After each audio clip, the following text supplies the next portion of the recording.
Panthers fans have an insatiable thirst for Panthers news and opinions. Only one podcast roars ferociously. It's the C3 Panthers Podcast. What is the deal, Panther fans? It's your boy, the Professor, a.k.a. Tony Dunn. It's the C3 Panthers Podcast, brought to you by CarolinaCatChronicles.com. It's the draft review show tonight. That's right. We've got real players and news to talk about. We are done with the NFL draft of 2020. It's in the books, and the Carolina Panthers have selected 7 defensive players. We'll be breaking it all down tonight on the show, as well as a lot of insight into the team's direction from an interview with Matt Rhule on WFNZ today.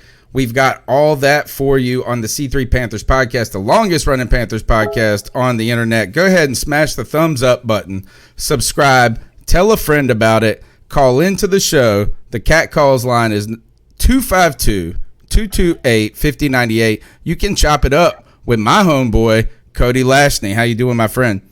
Tony Dunn. As always, it's another Tuesday night, and there's nothing I'd rather do than talk Panthers football, especially after the Panthers just had what I would deem an incredible defensive draft class, man. I love so many of these picks. I was high on a lot of these players. I actually had first-round grades on our first 3 draft picks. So even through the first round, I had first-round grades, or through the third round, I had first-round grades on them. We're going to talk about all of that and break down the finer points of all of these players. And, of course, the chat room is lit as always. Josh, J-Dub, Dubrelli, Anthony Rochelle, Ten Tizzy, Underground West, Joey Esquivel, Lee Trotter, Andy Smith, Tony Dunn. Ain't nothing to it but to do it, brother. Let's roll. CK in the house. You can find him at codizzle_Allen. What's up, CK? You know, just out here hanging out, just working on some of these videos. Going to try to multitask a little bit, but super excited to learn a little bit about these draftees that we have, and I'm sure Cody's brought the heat tonight. Wonderful. We got the Bat Daddy, Greg, in the house. How you doing, my friend? I'm doing fantastic, man. Long day of yard work, Tuesday night, time to relax and talk some Panthers football. Very, very upset round 1 with our draft, night of. Since then, things have changed. I'm so excited to talk about our draft. Let's do it, man. All right, go ahead and call into the show, 252-228-5098. We love hanging out and talking Panthers football with you guys. There's nothing really more important to talk about than the additions. Actually, the realest thing that we can talk about in a long time when it comes to football, the NFL draft occurred. We were here live for the Thursday, the 7th, I believe, NFL C3 draft party. We broke it down, the entire first round of the draft. Then I was on podcast all throughout the weekend. The news is here. Before we get into the questions about the players and things like that, the NFL draft in the virtual setting was far better than expected. Cody, we kind of rooted for it to be a shit show. It turned out to be the opposite, almost better than normal. Yeah, people preferred it because it had a more intimate feel to it. You got to see the general managers, the coaches, and the players all at home in their own environment. It was just, it was a different kind of feel. And I'm even interested to see what they do going forward. Even if we do hopefully return to normal, there might be some changes made to the draft that might be permanent because of this. But a lot of people really enjoyed it. I expect a lot of players to want to watch the draft from their own home. Like, you send me the camera, you set the shit up. I'm not coming to you guys. I'm not going to sacrifice myself and all of that to potential ridicule. Like, I'm going to hang here with my homies and get drafted 8th overall and be excited at my house. I could see a lot of players wanting to do that. Guys, they even had the fans boo Roger Goodell through the Michael Strahan was part of it. That was pretty fun, wasn't it? Yeah. Well, you know what I think is funny about this draft change they've made is it was interesting and it was definitely different, and I do kind of like it better too. But I wonder, whenever you're a draftee or you're a person who's going to get drafted, do they send you like 32 hats? That's a great question. That is a fantastic question. Is how do they pull the hat out? They have to. They have to at least send you like 16. Right. Like you're going to be in this. We know you're going to be in this top 10, so we'll send you the first 10 teams. That's but everybody puts on a hat. They must send all of them 32 hats. They have to. Right. There's no way to go around otherwise. I do think that they have to, and their agents end up playing a part in that too, because their agents, obviously know better than anyone the teams that are looking to draft them. But yeah, they do send all 32. And this year, they all had a packet, man. Like, they had a poster that was made for them by the NFL of them that you were able to see was hanging above their head, most of them. Obviously, the iPhone and everything they sent. But, yeah, you never know what team is going to trade up or trade back for you. You just don't know. Did they really send an iPhone? Yeah. Was it iPhone? Is that, like, not a breach of their Surface contract? What do you mean? I think they have to send it back. The Microsoft Surface is like the affiliate of the NFL. Like, why aren't they all different? I'm sure the broadcast contract is different than what, like, that's broadcasting live games. I imagine. I mean, and then again, we might see them starting to carry iPads this year. There might be a contract up. You don't know how long those go out. Yeah, if there is a season. No. Let's go ahead and jump into the draft picks themselves. Thursday night, we were all excited. Really, the draft was very boring to me. It was a boring draft, particularly like the first 10 picks. The first 10 picks were just scripted. Party was fun, though. It was. Cody, tell us about the first segment of the draft leading up to where the Panthers were going to select, right? Is you get Burrow, then you get Young. The draft starts at number 3. What happens? Number 3, Jeffrey Okudah goes off the board. And really that had a lot to do with what ended up happening with us because from what I heard, it was Okudah or Brown at the top of their board. And if they didn't get one, they were going to take the other. Right. And Matt Rhule has even said that he was surprised that, Marty Herney rather, said that Derrick Brown, he was surprised that Derrick was even there. So, but that's like the only team that was going to take them. Why can they act that surprised? Like, seriously, is Miami going to take them? Are the Chargers going to take them? Who did he think was going to take Brown so much? Well, Dave Gettleman loves the hog molly. Right. Yeah, that's what I was thinking. Yep. Up in New York and the Giants. And I mean, man, you never know, man. Just craziness ensues, and you never know what's going to happen. So, but they got their guy. And listen, we may not have been very happy with it on draft night. At least I wasn't. I know Greg wasn't. I was.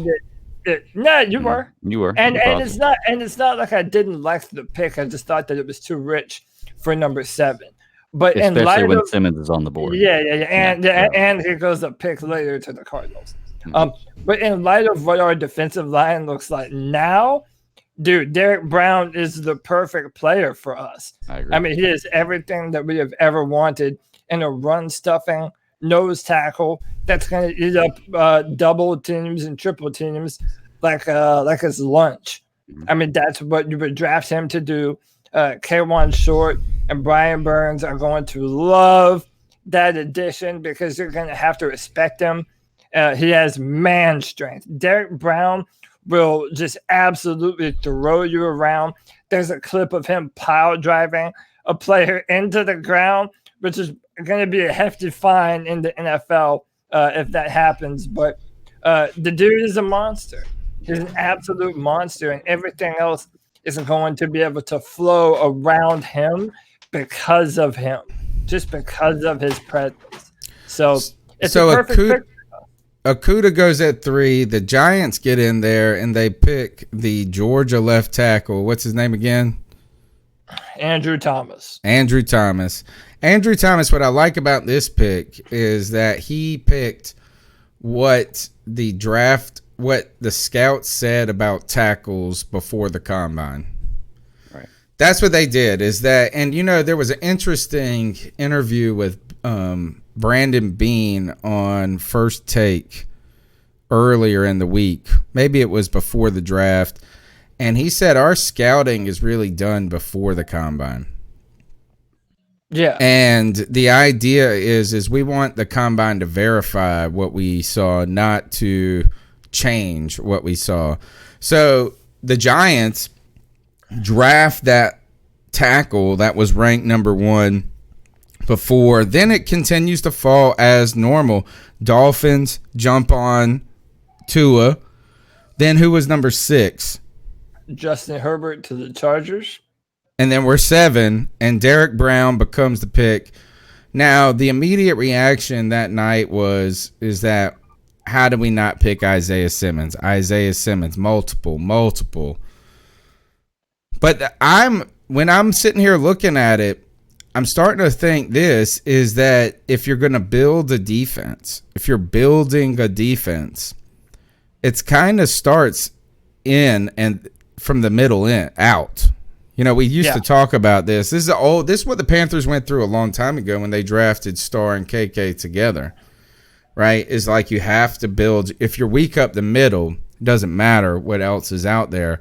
So while I understand that Simmons is this like stallion, this thoroughbred that everybody wants, it's just so amazing is that there is a horse right over there that's going to get a lot more done to build around. Actually makes you more flexible in other places. And I just think this is that having Simmons there would have been it's not saying he wouldn't have been a great addition to the team, but in the team building process, Brown might be the guy that you can build a more balanced defense around. Yeah. Well, I'm looking at last year's record, and I'm looking at it. There's 4 games where we scored less than 16 points. I think the NFL says that if you score 16 or more points, you win the game like 85% of the time, something like that, which is a crazy stat because I don't believe that. Well, yeah, everybody scores more than 16 points. But I'm looking at this, and we lost last year 6 games by less than by a touchdown or less. So I'm wondering, with a new quarterback that's better than Kyle Allen, a vamped up offense, and a defense that's better than it was last year, you turn 4 of those 6 games around, we're a playoff team. Mm-hmm. So it makes me wonder. I'd say hold your horses there a little, buddy. Hold your horses a little bit. Well, no, I don't know. I think he's 100% right. Yeah. If you look at the past 3 seasons, that's been the case. There have been a few games that have been, 3 points or a touchdown, and a lot just doesn't swing our way. And if it did swing the other way, we would have been a playoff football team, even in Cam's final season. Mm-hmm. So, I get that notion. Yeah. So it makes me wonder, like, with what we've got right now on offense and defense, are we tanking next year?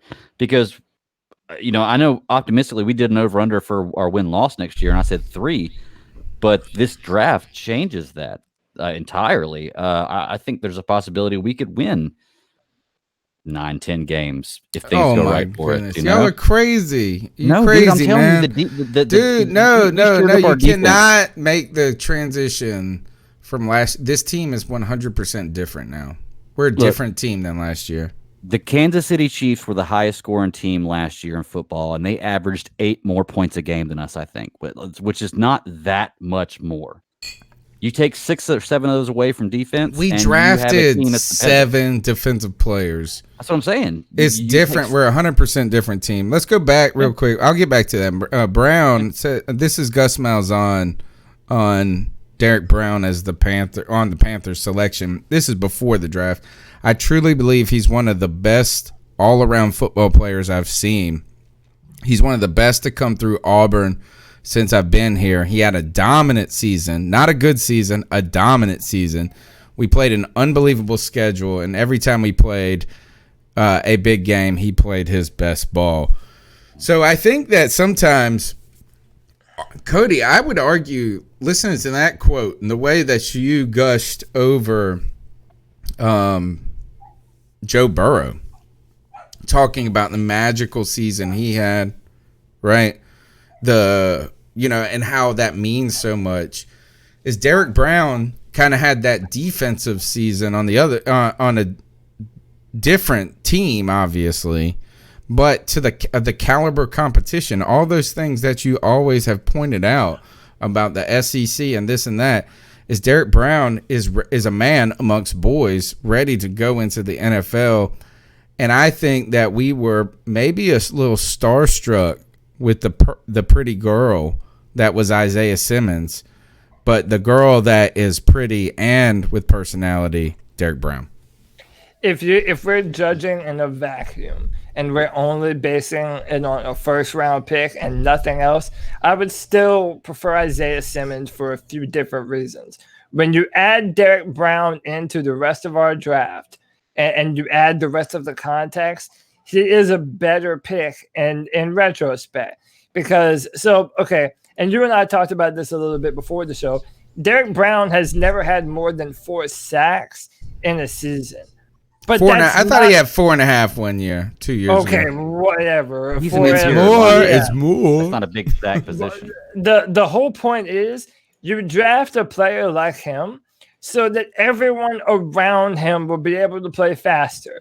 And Luke Kuechly has been the biggest proponent of this. Whenever people would talk about how great Luke was, he would always defer that credit to K'Wan Short and Star Lotulelei every single time. And now he has a defensive tackle prospect who is far better than Star Lotulelei at doing just that. I mean, if you look at LSU, far better.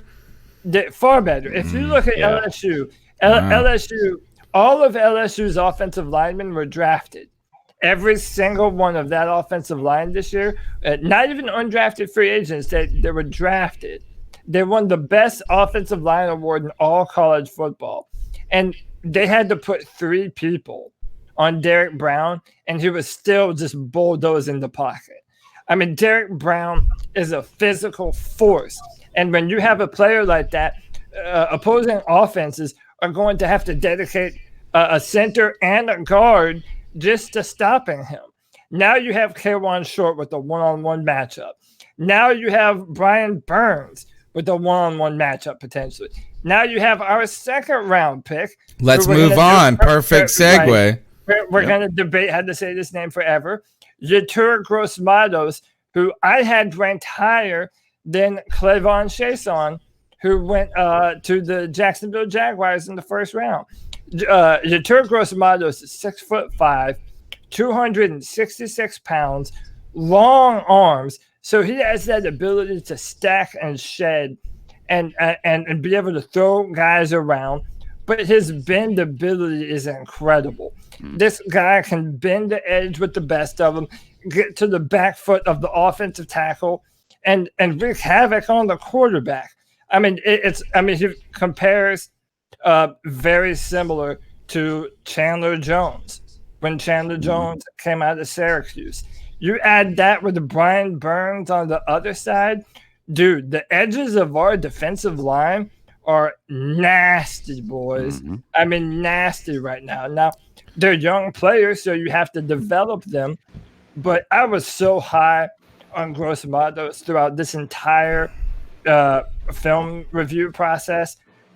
This is my favorite pick of our entire draft. All right. Gross-Matos. So now that we've heard about him, could you tell me what your thoughts are about Gross-Matos? We need to wait. Oh, is that who you were talking about? Yeah, that was. We gotta find a video of him saying his name. So a lot of people call him YGM. Yeah. The TV program, like when we were watching it on day 2, that he said, and I was watching ESPN, and he said Gross-Matos, right? I love the name automatically. The pick, we double dip at defense. It's day 2. You're like, you know what? I like this. And you know what I like about him is, or when I looked at him and I looked at him playing in pads, I didn't think he weighed 265. I thought he weighed like 285. Did you have any of those clips? Or were you able to grab them? Yep. Here, while you're talking here is that he's listed as 265. And I just don't believe, to me, he looks bigger than that. So what I feel like is that he kind of reminds me of trying to build our next Charles Johnson. Maybe. And a power rusher. I wouldn't call him just a straight speed guy. I think they want to make him a power rusher that's fast. Yeah. But he's versatile. So Charles Johnson was maybe 6'2" or 3" on a good day. Gross-Matos or whatever you want to call him is a tall drink of water.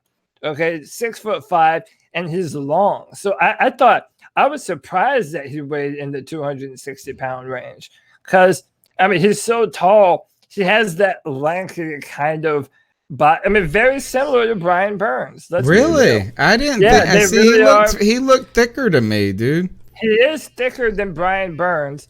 But he is a player that probably will put on more weight that you would want him to. He might be 270 or 275 when it's all said and done. And I love that frame, though, man, because when he locks out his arms are longer than everyone else's. Mm-hmm. So he'll be able to set a physical edge with these offensive tackles that also have long arms and be able to hold a very physical edge. I mean, he did everything that you want him to do at Penn State. He was good against the run, 9.5 sacks last season and 8 the season before.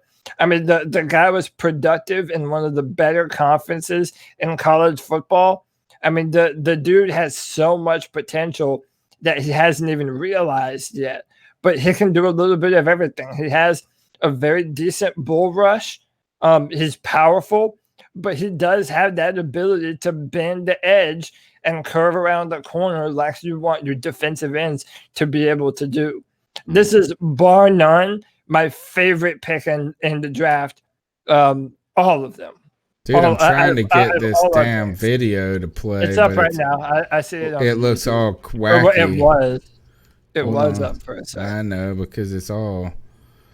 I can't see it when I put it up, and so it's just hidden until I press play. Yeah, but whatever you were doing, just do that. I know, it covers our faces and looks terrible. You know, guys, I was looking at the draft, and that's Derrick Brown, isn't it? No, that's Gross-Matos. All right, I watched highlight videos. 99. Yep, 99. Look. Oh, yeah. Man, that guy didn't do anything there. 2 hands in the ground. He looks like a big boy.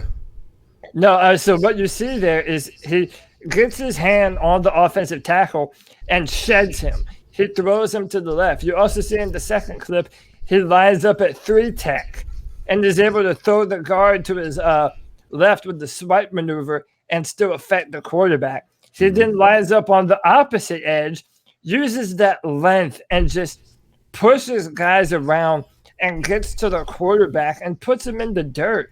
This last clip, that's against Ohio State. And they always have incredible football players. They're the Alabama of the North. And he knows how to use his leverage and his range to his advantage. And he's vicious. I like this comment in the chat room. Demetrius Miller says, it was a good draft when Billy Marshall liked the draft. Takes a lot to please him. He's unpleasable, homie. He is unpleasable no matter what. I would hate for him to dislike my team. Imagine if he disliked your team and he did commentary on it. He's so critical of the Panthers and he supposedly likes them. Right? By the way, if you don't know who Billy Marshall is, he's a very infamous Twitter poster who follows the Panthers and does film and all that a lot stuff. of it, and a lot of cool stuff too. But very opinionated in a lot of things. So if Gross-Matos and Derrick Brown pass his test, then we move on to round 3, day 2, round 3, with someone no one has ever heard of. Was not even a star recruit out of high school. This guy, Jeremy Chinn, you Google him up. To be fair, he was the second round. We traded up for him in the second round. Oh, it was. That's right. Okay, so we moved into the second to get him. No, I don't. Right? Yeah, we picked Gross-Matos. We didn't have 2 second-round picks, did we? No, we traded. So the 5th round draft pick that we got right. for Kyle Allen, we traded that to the Seahawks to move up to that spot. So essentially, we traded Kyle Allen for this pick. All right. I like that. No matter who it is, it doesn't matter. It could be a water boy. We would be okay with whoever it is. Jeremy Chinn, nobody's ever heard of him until all the draft nerds like Cody Lashney celebrate this man that no one knows. Jeremy Chinn, who the hell is this fella? Jeremy Chinn, be still my beating heart. So I did send you a clip. I don't know if you were able to grab it. I'm working on it. This is the pick that makes me love Derrick Brown even more. Right. Because essentially what we drafted was Isaiah Simmons light. And just for reference here, I'm going to pull up my big board real quick. I had Jeremy Chinn as the 26th rated player in this entire draft. Now, whether or not you care about my own personal assessment, that's up to you. But well, obviously we do because we're asking you about it. 6'3", 221 pounds. The dude can fly. He ran a 4.55 at the combine, and he's position versatile. So you're going to be able to play him at safety. You're going to be able to play him at nickel corner. He's going to replace Eric Reed as that strong, tackling, almost like a hybrid linebacker, box safety of sorts. And man, they sent him on so many different blitzes and blitz packages. I mean, when you account for what our defensive line is going to look like, man, be prepared to see more of that safety blitz because they're going to send Jeremy Chinn like a missile up the middle, and he is coming to kill you. Jeremy Chinn is an A-plus athlete, and that's something that all of our draftees have in common. They're very high-end athletic profile kind of guys. And Jeremy Chinn has even played a little bit of corner before. So this is Matt Rhule and that positionless player philosophy kind of coming into play. And I feel as though we would use Jeremy very similar to how we would use Isaiah Simmons had we drafted him. But when you add him on top of Gross-Matos, on top of Derrick Brown, I mean, man, this is an A-plus athletic specimen playing in your backfield and who got overlooked in the scouting process in high school, went to a small school, and then he also went to I think like his parents' alma mater, right? So I mean I think some of his decisions also were personal about why he chose where to go and some different things, or stay close to home. It's an interesting story, though, because, it's just like these guys that actually we've been scared of players like this in the past, particularly when you talk about linemen and things. But this guy is a big, mean. The Panthers website describes him as a violent player. Oh, he's a sticking missile. So one of the things I like about him, even maybe a little bit more than Isaiah Simmons, is that while Isaiah Simmons was that position, like what you loved about him was that his versatility, is that I think that with Chinn, he's more of a position defined, role defined for this team. Right. I think he could be the strong safety. Like that's what we want him to be. There's some questions about if people want him to play corner a little. Some people have said that, but he's a big physical guy that can get down in the box. You got Trey Boston that can go into coverage. Here's Matt Rhule on this class to this point about some of the characteristics that Cody was talking about. A team that, where guys can be great players for 5, 6, 7 years. You need to not only be a good player and have good instincts. All these guys are good players.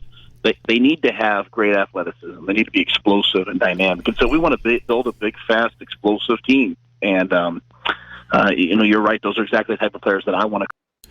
Those are the players he wants to coach. Chinn is that guy. Big, fast, explosive. Big. Like, he's got NFL size and speed. That's what he's got. He does, man. Well, Go ahead, Greg. I was going to say, my thing was, I know, Cody, me and you were on draft night. We were all about Simmons, and he was there, and I was very upset the night that he got there, or that we didn't take him. And I was upset with Brown as the pick.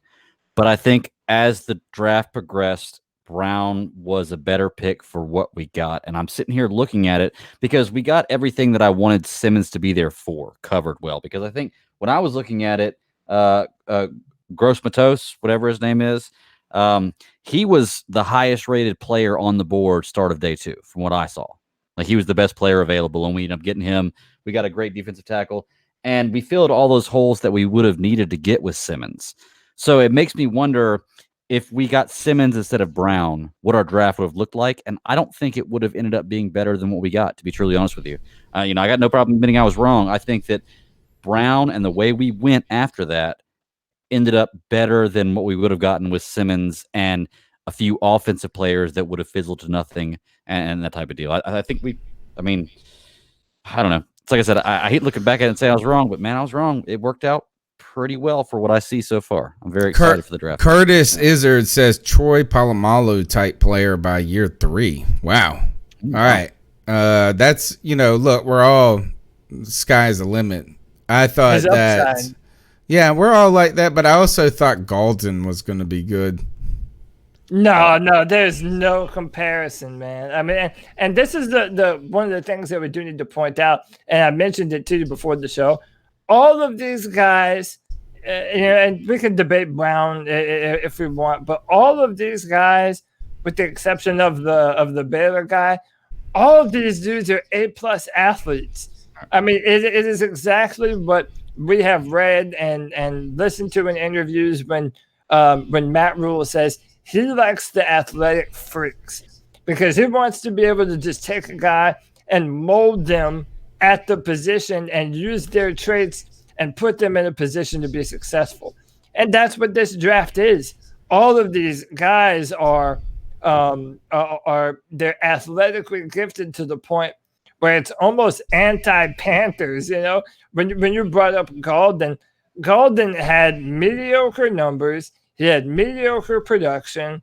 I mean, everything about him was mediocre, and he's not he never had a great career at Tennessee either. So it's like, I never understood that pick. These guys have so much upside. You haven't even begun to see what kind of talent and potential they have. I mean, Troy Polamalu is not a bad pick. I mean, obviously that's a very high praise comparison, but when you look at Jeremy Chinn and what he's able to do and how fast he runs, how much of a consistent tackler he is. I mean, all these players that we drafted, they just have that extra gear that a lot of other players just don't have. And it really is a new kind of thing for the Panthers, and I hope that we continue to do this. Before we move on past the draft or beyond into the draft, I would like to remind everybody to smash the thumbs up button, be a part of the show by calling the Cat Calls line. The number is 252-228-5098. We want to hear your thoughts on the NFL draft, Carolina Panthers. How was Rhule calling the shots? It looks like Demetrius Miller is right, so it's safe to say Rhule was calling the shots when you talk about the athleticism in that draft. But before we go on past the 3rd round pick, let's circle back to YGM. The first round of the NFL draft, I went on a radio spot. We did the NFL draft party live here. And since I'm emceeing it, I got the draft on mute. I'm trying to bring people in. I'm trying to keep up with stuff. I'm drinking beers. I got all this stuff going on. So I don't get some of the nuances of the draft. So a lot of people the day after talking about hey, did you see that person that looked like he was taking a dump, this and that. And So my friend brought up this I was on Pirate Radio 1250 with Clip Brock on the sports bar, and he said, man, these stories, dude, that we are having, like the background stories for these people, man, just intense.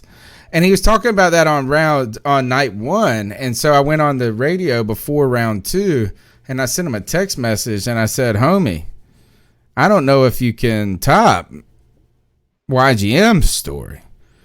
They break out the background story for Yoder Gross-Matos, and his dad died saving his life as a baby when they went like capsized off a boat.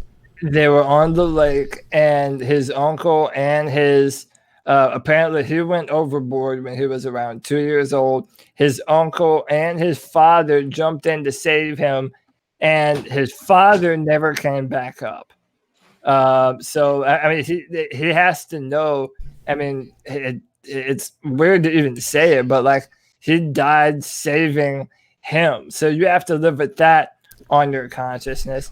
Then on top of that, this is crazy, dude. This is so terrible. And I actually watched this the night before day one of the draft. I learned this. I was watching videos on YouTube. And I learned, so maybe it was a little bit of foreshadowing, but he was playing baseball with his brother, and these incredible storm clouds. They were like at a Pee-wee game, I heard. Yeah, these storm clouds started to roll in, so the coaches told all the players, go to your cars and just wait this out. Well, Yatora's brother said, no, me and a friend of mine, we're going to go and play catch out in the outfield. And, Yator, wanting to follow what your older brother does, goes out there and follows him. And they're out there, and everyone hears this loud flash. And basically what ended up happening, his brother got struck by the lightning. They said that you could smell it, that you could see his clothes were torn and shredded. And his brother died instantly and right in front of him. Wow. Right in front of him. Damn, dude. I mean, like, what do you even say about it? That's why I texted my friend. He was like, well, what's the story? And I told it to him in a text, and he just wrote me back. He's like, Jesus. Like, I mean, every story was just heartbreak after heartbreak. Makes you want to cheer for YGM right off the bat, though. Oh, yeah. I mean, I don't know why we would cheer against him. I don't really know why it makes me want to cheer for him more. But what a terrible story. And then in the video snippet that I saw, he was playing at Penn State, and that there was a thunderstorm warning in the middle of the game, and that prompted him to put it on. And he got like 2 sacks that game. Oh, dang. He played. I would have been running for them. He felt like the presence of his brother and father were there. Wow. And he said it lit a fire under his ass. I mean, the dude is a hard worker. The dude broke his hand in a game, came back with a club with it wrapped up, and finished the game with 2 sacks. I mean, the dude. All right, how about this? Tell me why he wasn't a higher prospect then. But I mean, look. Why didn't we hear him in guys that were climbing? Why didn't we hear his name? Because when the first time you guys said his name, I'm not gonna lie, didn't know who he was. He's someone that I didn't talk about on the show. But I promise you, I was aware of him. He was my defensive. No, I'm not saying you're not aware. I'm asking this: is why didn't he? Why is it? Why didn't you hear more about him? Yeah. Why wasn't he a first? Tell me what's missing from him that makes him not a first. Right? It's all about need. No, he's got him. If he's a dominant player, well, it's need, but it's also. You had Chase Young, and he was defensive end number 1. And then everybody was talking about Clavon Chason, the defensive end from LSU, being edge number 2. But Chason never had the production, from my point of view, to justify him being that high mentioned or mentioned that highly. As soon as I saw Gross-Matos and what he does, I'm like, Who's that?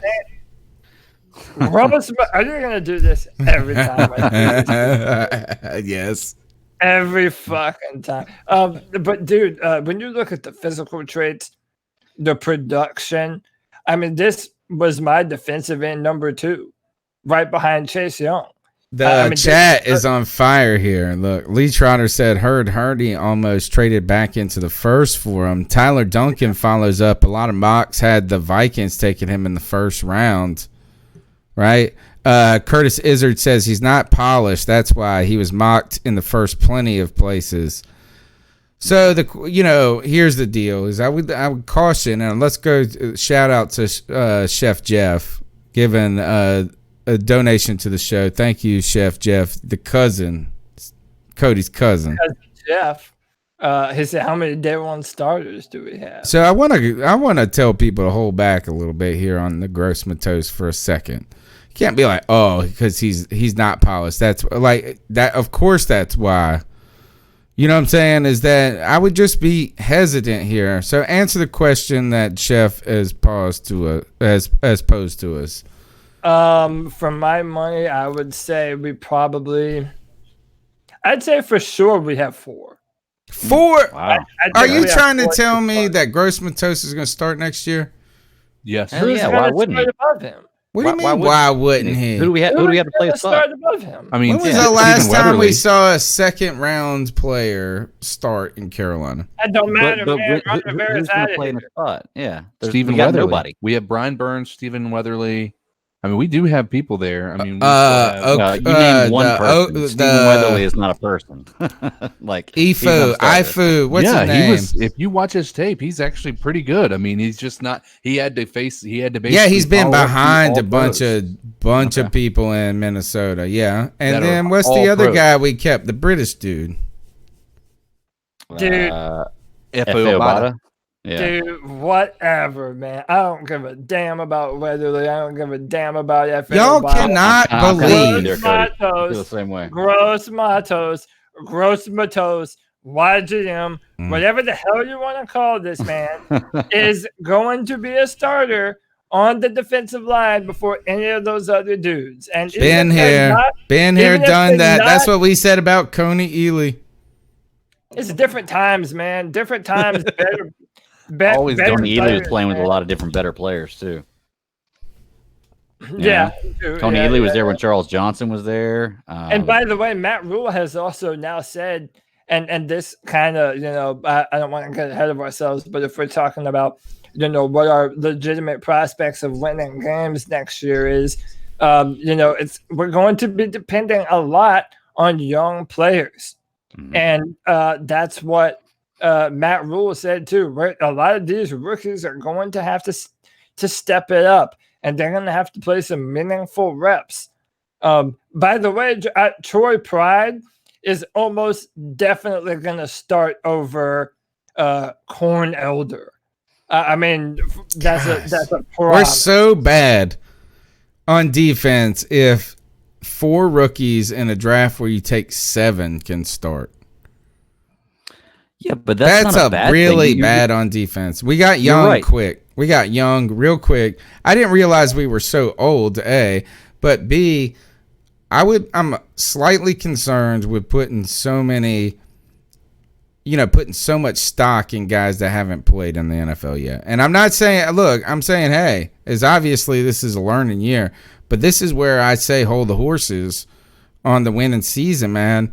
Is you're putting a bunch of players in there that might be athletic and can run around on the football field, but they're going to get eaten alive potentially by NFL players. Like Gross-Matos, I'm telling you this, is I don't care. You can put all those stats and this and that. Pro offensive linemen know how to take young players and play. Like if you're a defensive end, you got to play chess. It's like this. I'm running fast this down, so I'm slowing up on this down, so 3 downs later I can get the sack. They're always going back and forth. I use this move twice. Then they're plotting and plotting. I don't know if young players have the capability a lot of times to do that. So I just would say, I think that this defense, while we might be excited about the youth movement, we might be excited about the athleticism, I think it's going to be a minute before all of a sudden it's a finished product. No, you're right. It is. But I mean, look, when you have a defense as bad as we did last year, and you can say that we just got possibly 4 starters. I think 3. Cody says 4. Cody's smarter about this than I am, so he's probably closer to being right. We have to. Well, yeah, we probably have to start 4. That's the sad part. We didn't get 4 starters. We have to start 4 unless you start some of these other guys that can't even repeat their names. But that's not necessarily a bad thing, because the 4 guys we're talking about have to start are raw, and we can mold them, as opposed to getting a free agent that's played for 6-7 years. That is good, but has his way of playing, and we're going to have to either figure out a way around the way he plays, or he's going to have to adjust to the way we play, which is going to affect the game. I think it's great to have these 4 guys in there. I mean, like I said, the draft for me got a lot better after day 1, and it all makes sense now. I'm usually the cynical bastard on this show. Yeah, but I'm going to try to be pessimistic. Not pessimistic. Try to be optimistic right now. Yeah, about what's going on. I think even when you try and be an optimist, you're I can't do it exactly. Yeah. No, like I said, I think it looks good, man. I don't think that having 4 rookie starters is that bad of a deal if they're quality players. I mean, look at our 2015 roster. You do not have to have a talented roster full of superstars to produce. You got to have guys that can play well together and that understand each other. I mean, look at the Rams a year ago and 2 years ago. Their team is stacked. No Super Bowl. You know? I mean, it doesn't necessarily mean if you have a team that has all All-Stars, you're going to win. And it doesn't mean if you have a team that's got all rookies and talented players, you're going to lose. We went 15-1 with, I don't think anybody could have gone 15-1 with that roster other than Cam Newton. And that's a different subject. I get that. But that was an impressive year with a roster that was not that spectacular. You know, CK, what you thinking, man? I haven't heard your opinion. I know. I think like CK fell asasleep. Sorry, I told you I was a little multitasking at the beginning of the podcast. Dude, we're playing Warzone while we're airheads. Just interrupt us, man. No. I was multi. It was on me. You know, I after honestly, I'm gonna tell you what, and this sounds silly, but what gave me the most comfort was the fact that Cody said that essentially on his board, we got 3 first-rounders in our first 3 picks, right? And it's mainly because, you know, with as much as I know that Cody studies the film, I think it's fair to trust this guy, right? I mean, he's not he really hasn't been somebody who leads us astray when it comes to, you know, following these prospects and understanding what they can offer and whatnot. So I think at the end of the day, I'm pretty excited about the outcome of what we've seen, and we'll just see how the coaching works now. I mean, at this point in time, I think, did we sign like the total amount of undrafted free agents that we signed? Is that a pretty high number, or is that standard? Because I felt like that was really high. I don't know. I can grab the list, but it is the most undrafted free agents that I have ever seen a team sign. Yeah. Like, I have never seen a list that big of undrafted free agents, let alone that the Panthers signed. Apparently a bunch of the guys that they signed, they expected to be drafted also. So you know, I didn't really take a look at that list too much, so I don't really know who all was on it or in it. But to kind of piggyback on what Tony said, I just think that we're in a new era, Tony. You know, Ron Rivera's gone. You know, Ron Rivera wanted to depend on veteran presences. And I always said that he was a veteran coach. This team does not seem fearful of coaching youngsters. It doesn't. And I don't think we're fearful of putting them in play and say, look, you're a rookie right now. Even if you get beat a few times, welcome to the NFL, Rook. Like, at least you're learning now. And what's something that we've been saying on this show for a while, our expectations next year, no matter how good or no matter how much better you think that we've gotten because of this draft, the Panthers aren't necessarily looking to win the Super Bowl next year. Right. They're trying to build a team. That's why they offered Matt Rhule a 7-year contract. That's why they paid McCaffrey for the next 4 or 5 years. I mean, this is not a team that has to have it right now. So I do think they're going to be starting a lot earlier than players in the past because they're not afraid of our players getting their butt whooped, because that just adds to their growth and their development, and you're building for a later day and time, but you're just putting the pieces in place right now.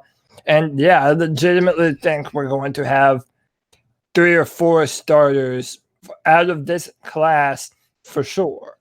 You're listening to the C3 Panthers podcast, brought to you by CarolinaCatChronicles.com. You can be a part of the show calling in 252-228-5098. We're going to get to the cat calls in just a moment. You guys were mentioning the direction of the Panthers. Matt Rhule was asked today on WFNZ's The Mac Attack about the timetable and what their thoughts were. Here's Matt Rhule on that. I'll talk to the scouts. We could click back together, just him and I and Mr. Tepper sit there and say, Hold on. what we're going to do. And half a second. I thought this program, you are a program builder by trade. That's what you did at Temple. That's what you did at Baylor. Do you have a time frame in your mind? Like, to me, it kind of feels like 2022 is a year where there could be opportunity to give you 3 off seasons to do this thing. Breeze and Brady, they're not getting any younger. It feels like that. Is that a good time frame, your 3rd year, or are you not comfortable putting a time frame for when you're going to be a contender? Yeah, I mean, I'm going to give you boring coach answers right now. Hey, at least you would tell us ahead of time it's coming, It's funny. We had a team meeting yesterday with the guys on the team, and I just tell them, I said, listen, you don't have to think this way, but this is how I really think. And for me, it's I'm always just trying to do the right things, and knowing that if you do that long enough, eventually you're going to be successful. And so in college, it took me, it was a terrible year, then a decent year, and then a championship caliber year both times. Yeah. And so I don't think that that's necessarily the time frame. I just think it's most people make bad decisions in the NFL because they're afraid about getting fired, or most people make bad decisions in the NFL because they're afraid that to upset the fan base or to look bad, and so they end up doing what people want as opposed to what they think. Dig. That's a dig. And then they delay it, or they never get there. So what we've tried to do is we've tried to just make good decisions. We try to make good decisions in the draft, good decisions in free agency, and I'm just hoping that we can be a good team sooner rather than later. Ask about Cam. Wait all the way, till 2022 because I don't want our team this year to hear that, certainly, and I don't want fans saying, "Oh, they don't think they're going to win." I'm going to fight, scratch, and I didn't say that, by the way. I think that was me recording it, and I was yelling at the computer. So we're just trying to make sure we're doing everything right now to build a team that can hopefully be good this year, but we'll get better and better and better each year. All right, so listening to that, it doesn't sound like Matt Rhule even thinks they're going to be good next year. Well, Mr. 11-5 over there, putting on your mask now. Before we get too far away from it, I want to bring up the Panthers' undrafted free agents, and I want y'all to look at this trend. We drafted all defensive players in the draft. Here are undrafted free agents: Omar Bayless, Arkansas State, wide receiver; Trayvon Heights, TCU, wide receiver; offensive guard Mike Horton, Auburn; offensive lineman Brandon Bowen, Ohio State; offensive line Sam Tecklenburg, Baylor; center Frederick, I don't know how to pronounce his last name, Washington State; tight end Cam Sutton, Fresno State; and defensive back Miles Hartsfield. So 90%. We went all offense. All offense. And I've got to say there is a Baylor player and a Temple player, or not? Sorry, not Temple. And our free agency. Matt Rhule's. I'm going to play a clip on this later on the show, but our free agency was all oriented to the offensive side of the ball. Right. So while I was going to ask you guys this earlier, Cody, is there any concern with going so heavy defense? I told you guys weeks ago if we drafted all defense, I wouldn't be disappointed, and I'm not really. I'm not walking away from this draft going, there was the need, and there were plenty of guys good enough. Need and opportunity meets. The Panthers' defense was non-existent. You guys are saying 4 players are going to start out of this draft. How can you not draft 7? Well, so this is kind of where I'm at. I'm honest about my assessment no matter what, and I just told you that I think this is a fantastic draft class. My honest opinion going forward is that this offensive line scares the shit out of me, man. And that's just honest. I love Taylor Moton. I think Taylor Moton is easily the best player on our offensive line. And I think that when Russell Okung is healthy, he is a very good left tackle prospect. So if he does stay healthy, then hey, man, that's perfect. I am very worried about the interior of that offensive line. You don't like Paradis? But I mean, so Paradis, I was high on him when we signed him, but he gave up the most pressures out of any center in all of football last year. And that was bad. You know, then you look at some of the guys that we drafted last year. Greg Little, that pretty much means they're going to move him inside. And I don't think he has the pure strength and aggression to play guard. And then you have some of the players that we drafted last year. The guy from South Carolina, his name escapes me right now. But he played a little bit of guard, and he was kind of beaten up. Dennis Daly. Well. Dennis Daly. But you know what? It wasn't that he was playing guard that he got beat up on. We made him play tackle one part of the season. Dennis Daly, obviously, there's some questions and concerns with our offensive line. Here, let's keep going through since you guys are bringing up these points. Here's Matt Rhule on free agency and Marty. This is the longest clip we got. I don't understand what you guys didn't, here or there. What we did was we went out and we got a bunch of under, we only have three players over 30. This goes to Greg's on the roster. point so we got a bunch of young way. guys that we think their best football's ahead of them. We put a bunch of weapons on offense. We thought we secured, the O-line. We had to address left tackle. I mean, there were games last year where, because we were moving guys around where, we just couldn't even get a pass off because, we were struggling at that one position. So we addressed left tackle with a Pro Bowl guy who very simply had a heart issue last year, and he's back and healthy. He was played for our O-line coach. So I think, all the decisions we made were really disciplined decisions. We didn't have the cap space. Sometimes you read like, hey, they have this much cap space. That's not really the number that we have. And so sometimes it can be reported they have $40 million, but we don't. And so with a limited amount of cap space, I thought we did a great job of finding the right people to allow us to go into the draft and draft on defense and get the right people on defense. So I think all of this has pointed to people that are fighting for the long term, but not sacrificing right now. Like we want to be good right now, but we don't want to sacrifice one for the other. We want to be good now, and we want to be even better later. And so Marty, I mean, you go back and look at Marty Herney's first round picks in the draft over the years. Yeah, tremendous. I mean, he's made a lot of progress. I mean, he's had a lot of great picks. He's hit on all of them. I mean, there's not many people that have that track record. And so, we worked together through the draft. He makes the final say. He makes the final decision. But he doesn't want to draft a player that I don't want. You know what I mean? Like, there's no ego to Marty Herney where he's like, this coach is going to do what I want. He sat there with me, and I would tell you this. I believe that my coaching staff and I, a bunch of college guys and a bunch of guys that, we have a bunch of guys who have been in the pros that followed our suit.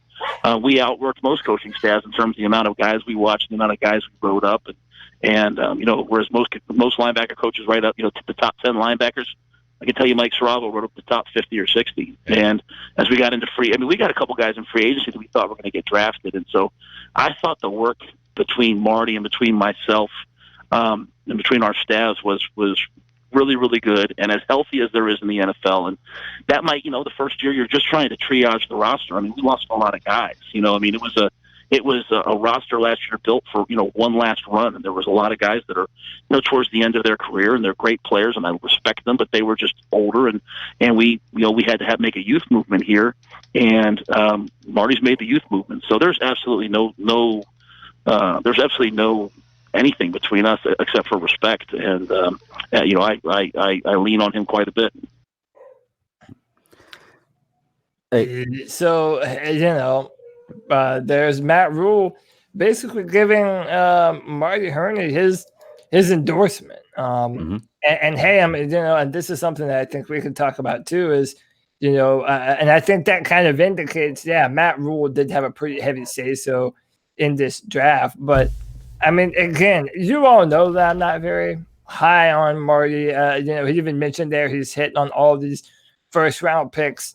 We're hoping that some of these other rounds it hits on more and more. But I mean, you have to give credit where credit's due. If this is a Marty Hurney draft, until we see them play, unless we see them fizzle out, this is the best draft that I've seen Marty have, before we've seen them play. I feel more confident about this draft than I have any other Marty Hurney draft.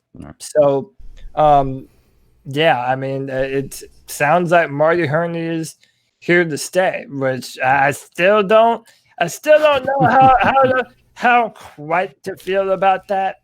No. But I mean, it is what it is. Well, hey, Cody, before we get too much further into it, I have a question for you. Yeah. Okay, because I think you and I are, for the most part, are pretty much on the same terms with what we, feel about the Panthers and where we're going. But there's one thing we'll always disagree on, and that's coaching. I know that you feel like if a player misses a tackle, that's the coach's fault, even though the guy's been playing for 20 years of his life, and there's no reason that you can blame a drop pass or a missed tackle on the coach. But Matt Paradis, you just said a minute ago that that he had a bad year last year and you weren't as high on him. Before coming into Carolina, he was the top-rated center in the NFL free agent, and we got him. We were psyched we got him. So when he came here and he didn't produce, was that because of him or because of coaching? Well, I think coaching had a lot to do with it, because one of the things that we have said on this podcast numerous times is who did play well last year.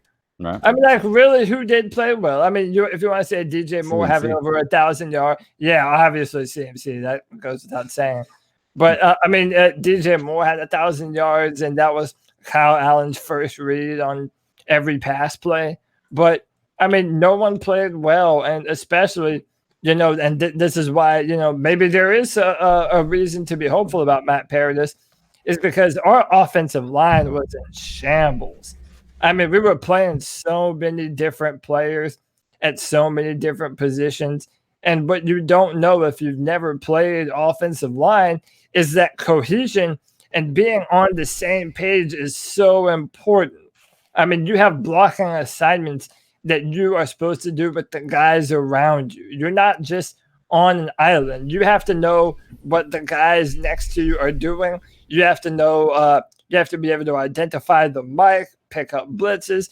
There's so much that goes into it that, I'm willing to say that maybe it was one, Matt Paradis was coming off of an injury that had hampered him the year prior. And then, our offensive line was constantly bringing in new players to play different positions. I don't know how much of those pressures that Paradis allowed is all on him. I mean, he does have his share of the blame, no doubt. But, I don't think it's too unreasonable to think that, with a better, more cohesive offensive line, that he might play a lot better. So it's a little bit of both. I mean, the coaching was a problem, and it is a problem when opposing offenses are able to just dice up your defense, like San Francisco did to us last year. Well, I mean, we only had one game like that. Well, we had 2 games ago. Nah, the defense sucked. Both Atlanta games. We couldn't say we were the worst in the league against the run. We had historically bad defense last year.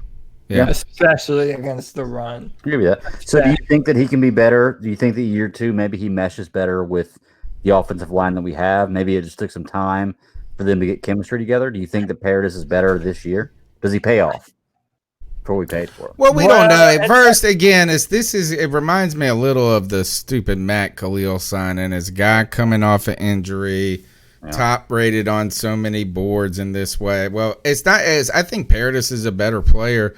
And I think also Paradis coming into a new system and the whole line being shitty didn't help him. He didn't play great, but we need some of the other guys to pick him up. The question is if they can do that. He spoke very highly of Russell Okung, and I know people want to shit on Okung because he was hurt. He had like a blood clot last year. I don't know if a but he said, hey, he's healthy. And he's relying on his offensive line coach, who is the former Chargers offensive line coach. And everybody told us that Joe Matsko was such a fantastic coach, offensive line coach. Yeah, he coached up a couple of guards into some great positions, but we never had any great tackles when he was there. I don't want to shit on the guy, but I also never understood why the praise was so apparent in Giants. They know that this is a weakness, but I feel like this team feels that they can adjust to that weakness better on offense than they could have on defense, or else they would have invested something in the draft in it. But also, to answer Greg even further, I am kind of worried about Matt Paradis going into the season. And part of it is because he plays center.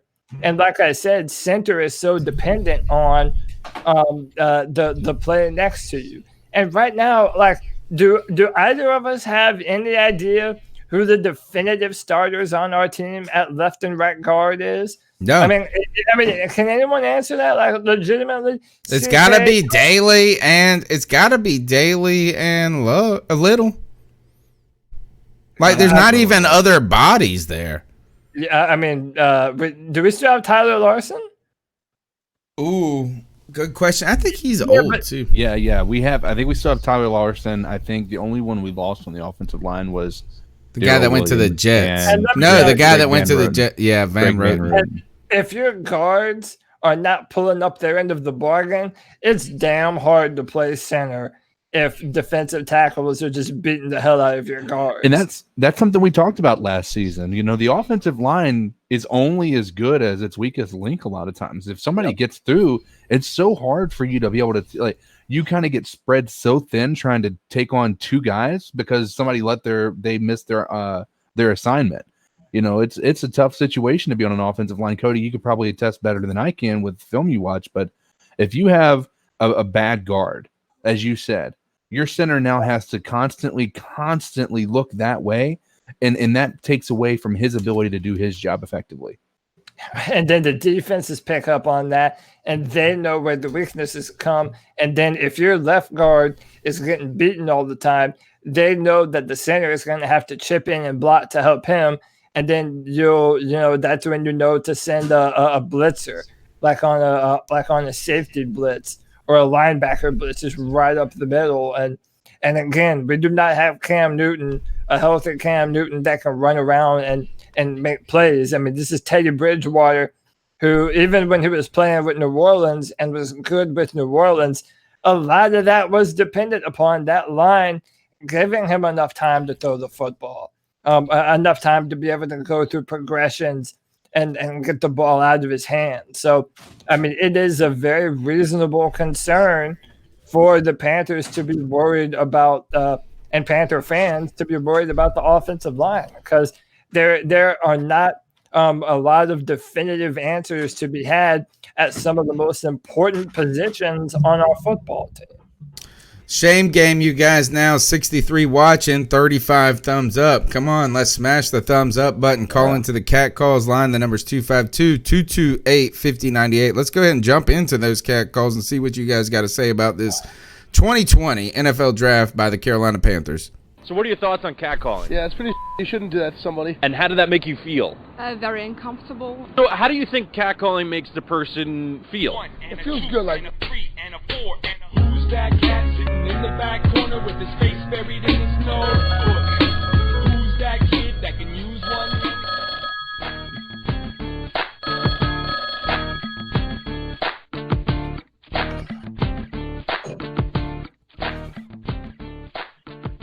Panthers podcast, my homies. What's up, G? Man. Hey, man, that draft went pretty good, man. It really did. In my opinion, hey, I'm like everybody else. I want Isaiah Simmons, but oh well. We got Mr. Brown, you know, and hopefully he can cause disruptive fucking force against any team in NFL, hopefully. And with the defense, we all got defensive picks. That's pretty good. That's telling me something that Rhule is trying to rebuild Not just for right now, but for the damn future.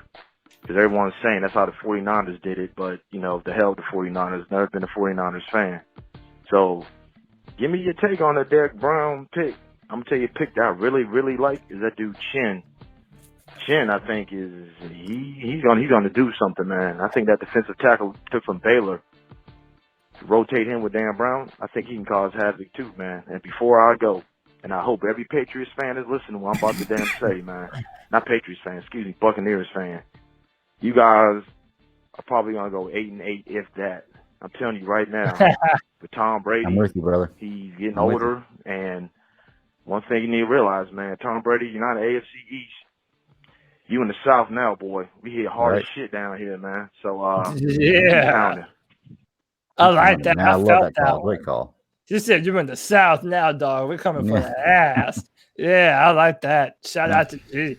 He asked about the Derrick Brown pick. We've talked a little bit about it. Right now on YouTube, guys, I've got an image of the Panthers Instagram post. They put up Derrick Brown in with the word hope, and it's kind of to the That's colors. a Princess Leia poster. They stole that from Star Wars.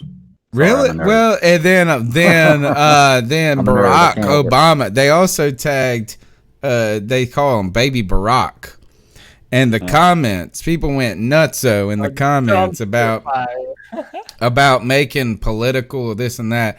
I do want to point out like a reference to this is kind of reminiscent of Obama, campaign ad at one point where the "Yes We Can" type. We did that with Cam though. But Panther fans went crazy about this. But I think there is a story here is that Derrick Brown is very interested in politics and has aspirations of being a politician one day. So that's, I think, where this comes from, the Baby Barack. But controversial pick from the start because so many people wanted Isaiah Simmons. And the Panthers doused a little political gasoline on the fire. Can I just say something real quick? And especially when it comes to myself, it's not like, yes, obviously we wanted Isaiah Simmons, but my criticism at the time of Derrick Brown in the first round is that I feel that he's more of a run stopper than a pass rusher. Mm-hmm. And I feel like if you're drafting in the top 10, I want you to be adept in both of them and show me that you have the potential to stop the run and affect the quarterback on a down-by-down basis. And, if you want to disagree with me on that about how much pass rush ability Derrick Brown offers, that's fine. We can go back. My own personal opinion was that it wasn't that much, but that you wouldn't ask him to because you're lining him up at one tech. And by design, those guys aren't the ones getting to the quarterback. So in my own methodology, it was more about you don't draft a player like that high. So you got lost in the analytics weeds, man. That's what happens sometimes. I know analytics. That's just what I. Yeah, well, it's like a value. It's like you're so not. Well, yeah, you. All the draft heads are so interested in showing that they can outgame everything, that it's not about if a player is good or bad or great or you can build around. It's like if the value is there.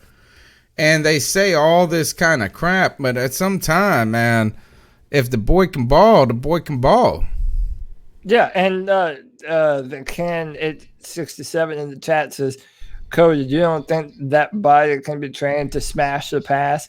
I think so. That's another thing. Absolutely. And that's a great point, that it doesn't matter what player you're talking about. It doesn't matter if it's Joe Burrow, number 1 this year, or Trevor Lawrence, number 1 next year. It doesn't matter. None of these players, not a single one of them, is a finished product coming out of college. People don't understand, there's a lot of differences to college to the NFL.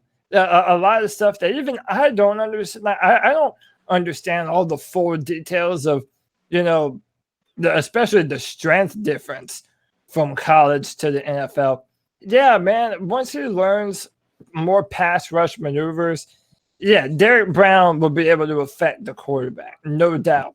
My main point is if we're in a 4-3 defense, you're never going to ask him to be your primary pass rusher. And Right. that was my whole point.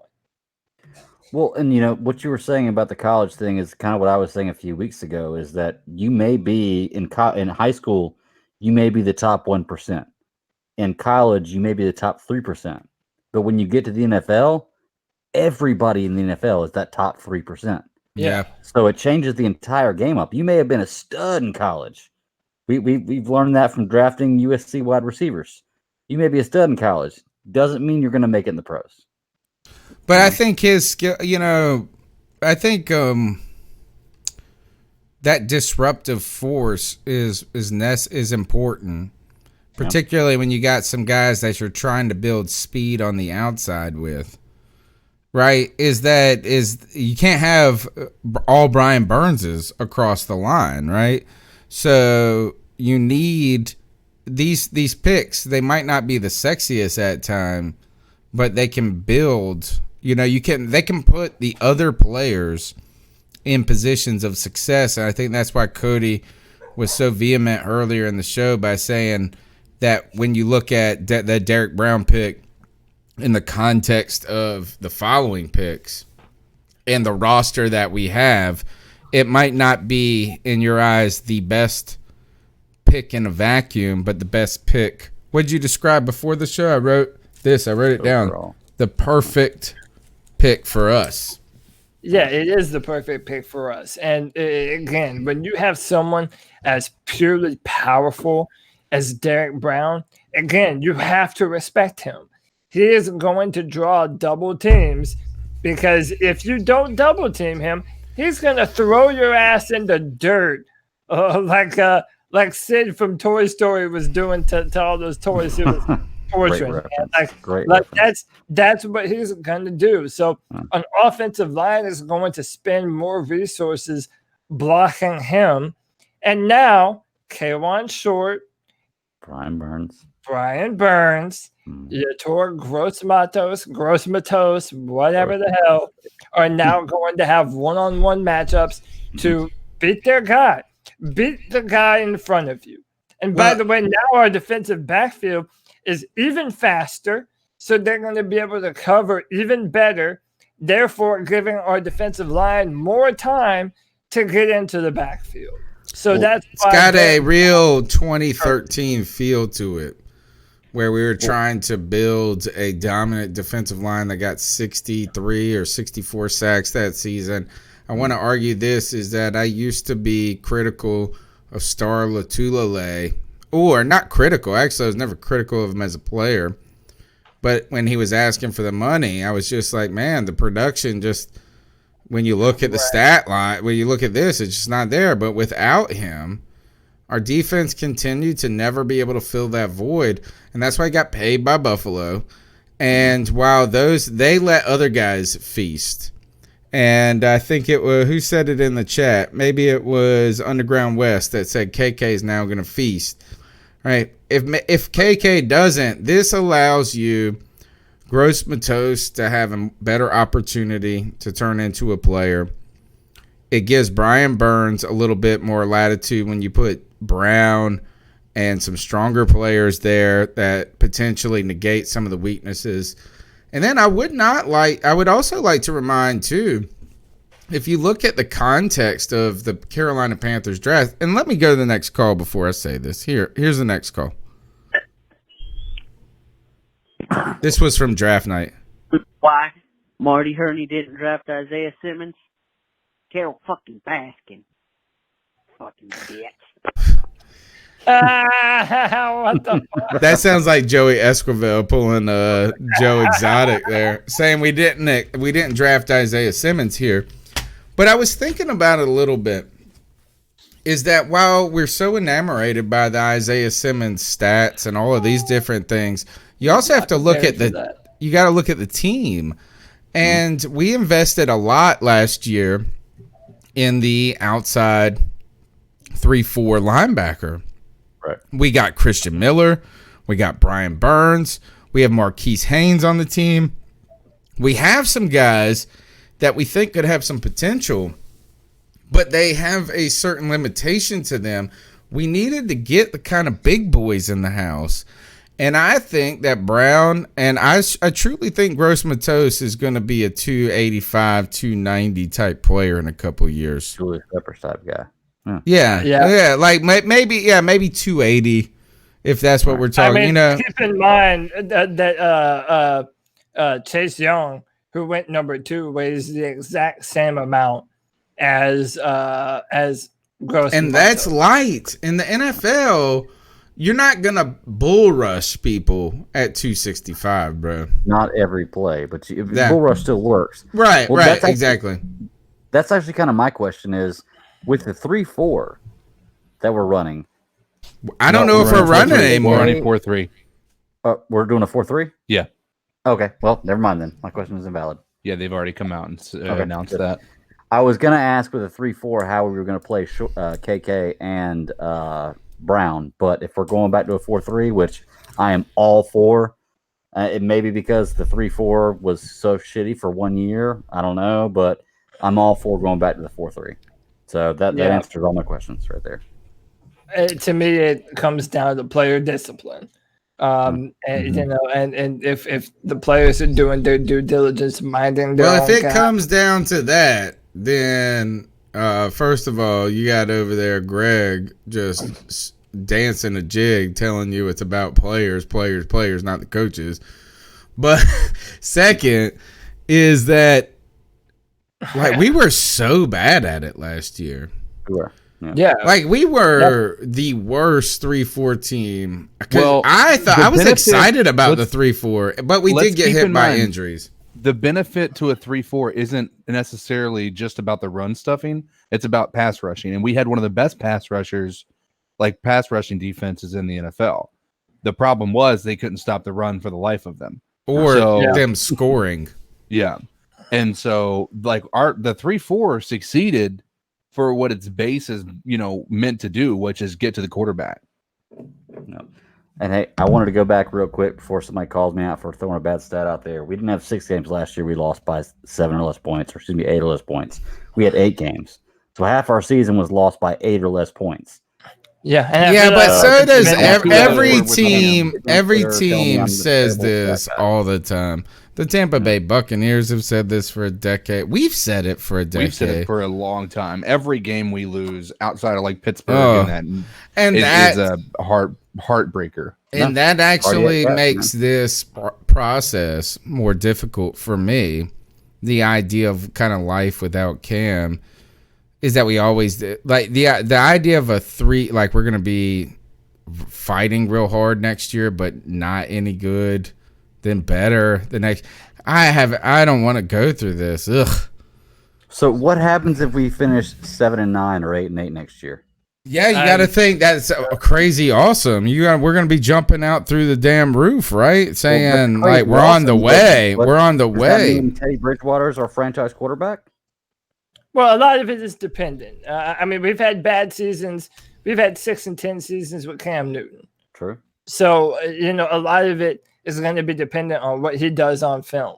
But I'm telling you, and I know everyone has strong opinions about this, and I'm not just saying this because I'm biased or whatever. We're not out of the running for either Lawrence or Fields next year. Now, I'm not telling you or saying that we will for sure be a bad team. No, not at all. But what I said earlier, man, I maintain that. I don't know that this offensive line will be able to hold up for that long of a time. And yes, did we have a good defensive draft? Absolutely. But a lot of these guys are rookies. So they're going to be playing their rookie season in the NFL, and they're going to be going up against veterans. So you kind of also have to cap your expectation on that front as well. Like right now, it's anyone's guess as to what the record for the Panthers is going to be in 2020. It could be the bottom of the barrel. There's also no guarantee that Bridgewater stays healthy, and we don't put Will Greer in or the other guy that we signed. I mean, you don't know these things right now. If this rebuild is fundamental as like deep as it appears to be, right? I mean, you bring in these. We speculated before this draft about what if they picked a wide receiver? What if they're going to try to build this offense that's dynamic because they got Joe Brady? He's not going to stick around, right? All these things that we're trying to figure out. No, is that Matt Rhule's like, hey, we're building this step by step by step. I would say this: if we win more than 4 games next year, I'm going to be pleasantly surprised. Not you know what I'm saying? Like, is that when we were 2-14 and drafted Cam, we then doubled our win total that next year, and we were like, oh shit, we're in. And guess what stat they threw out there all the time? Which one? Cam's first 2 games. Nah, we lost 7 games by whatever. That's that. You know, whatever it is, you had all this hope, and you're like, oh, well, that was 4. It could have been 6, and then the next year was 6. Could have been 8, and then, you know, that's that. So if we get more than 4 games next year, I'm not saying we shouldn't expect those things. But I think if you get anywhere above 5 or 6, you're talking about real success amidst a very different change in turmoil. And that's kind of my thing too, right there. That's what I was saying earlier. Like, we have the possibility to win 10 games, and I know that's very, very optimistic looking. Like, I spit my beer out when you said it again, dude. We don't have the opportunity to win 10 games. That's crazy. Tony, what's your number? Half the season last year by less than a touchdown. Okay, half the season. We improved our defense. We got a better quarterback than Kyle Allen. Even though I don't think that Teddy Bridgewater is as good as Cam Newton, he's better than Kyle Allen. Yes. We got a new wide receiver that's better. That shores up our wide receiver core. Like, we have a chance. We won 5 games last year. There's absolutely no reason why we can't turn half of those 8 games, 4 of them, into wins and be 9-7. There's absolutely crazy, no man. Yes, there are lots of reasons. Number 1 reason, no Luke Kuechly. Number 2 reason, no secondary. Number 3 reason, there are 31 other teams that don't have Luke Kuechly and they win. Okay. Actually, 31 teams don't have winning records, so that's not true. Huh? The other teams don't have winning records. Like, not all teams have a win. I say the over/under next year is 4.5. No, yeah, I'm just saying. Luke Kuechly is not, and I'm ready to take the under for a franchise. I hear you. I get that. I don't think I'm not saying it's destined. I just don't. I want you to be. I just want to caution people about all the why. What do you think? YGM's going to come in and have 9 sacks next year, guys? But Tony, I will say this though. I will say this though. I do feel like, and by the way, you could be 100% right. But I do feel like a lot of your opinion is coming from a tried and true jaded Panthers fan. Or how about just a tried and true NFL fan? But no, because what you were saying earlier about you don't think there's any way Gross-Matos starts over Weatherly or Obata or whatever. But, you know, especially in the past, yeah, there would be no reason to ever believe that our 2nd round pick would be, I think you're right with that. I think you're right with that. I think there's a little bit of Panthers PTSD to your potential. I think you're right. But at the same time, I'm also going to say this is even if I'm wrong on those things, or if those, like what you're saying, is that this is a new era, different change, that doesn't mean a rookie defensive end, 2nd round defensive end is just coming to eat in his rookie year. It rarely happens. Yeah. Defensive ends take a couple of years to go through. It's just normal. They don't usually pop off until year 2 or 3 anyway. I'm excited about the prospect. I like the direction that it's going, but I'm not ready to put, like, if he gets 4 sacks next year, I'm going to say, damn, that motherfucking nasty. So but 4 sacks is worth a 1st round pick for you? No, he's a 2nd round pick. Oh, sorry. Gross-Matos. Derrick Brown. Derrick Brown's worth what he is worth. But I mean, think about this. I mean, I just don't know. We'll see. Is CK? Am I being too? I'm not trying to be pessimistic. No, it's not pessimism. Honestly, I think it's the best thing you could do right now. Right? Yeah. That's the only way you're not going to come out of next year feeling disappointed. Temper expectations. Mm-hmm. Imagine if Tony is right, and we do end up sucking next year, but it's also a scenario like Greg is saying where we lose a bunch of games. That's the best case scenario. To be honest, that's a really the better case scenario than going 7-9. If you're in a position to get Trevor Lawrence next year, then you do the opposite of what we did this year.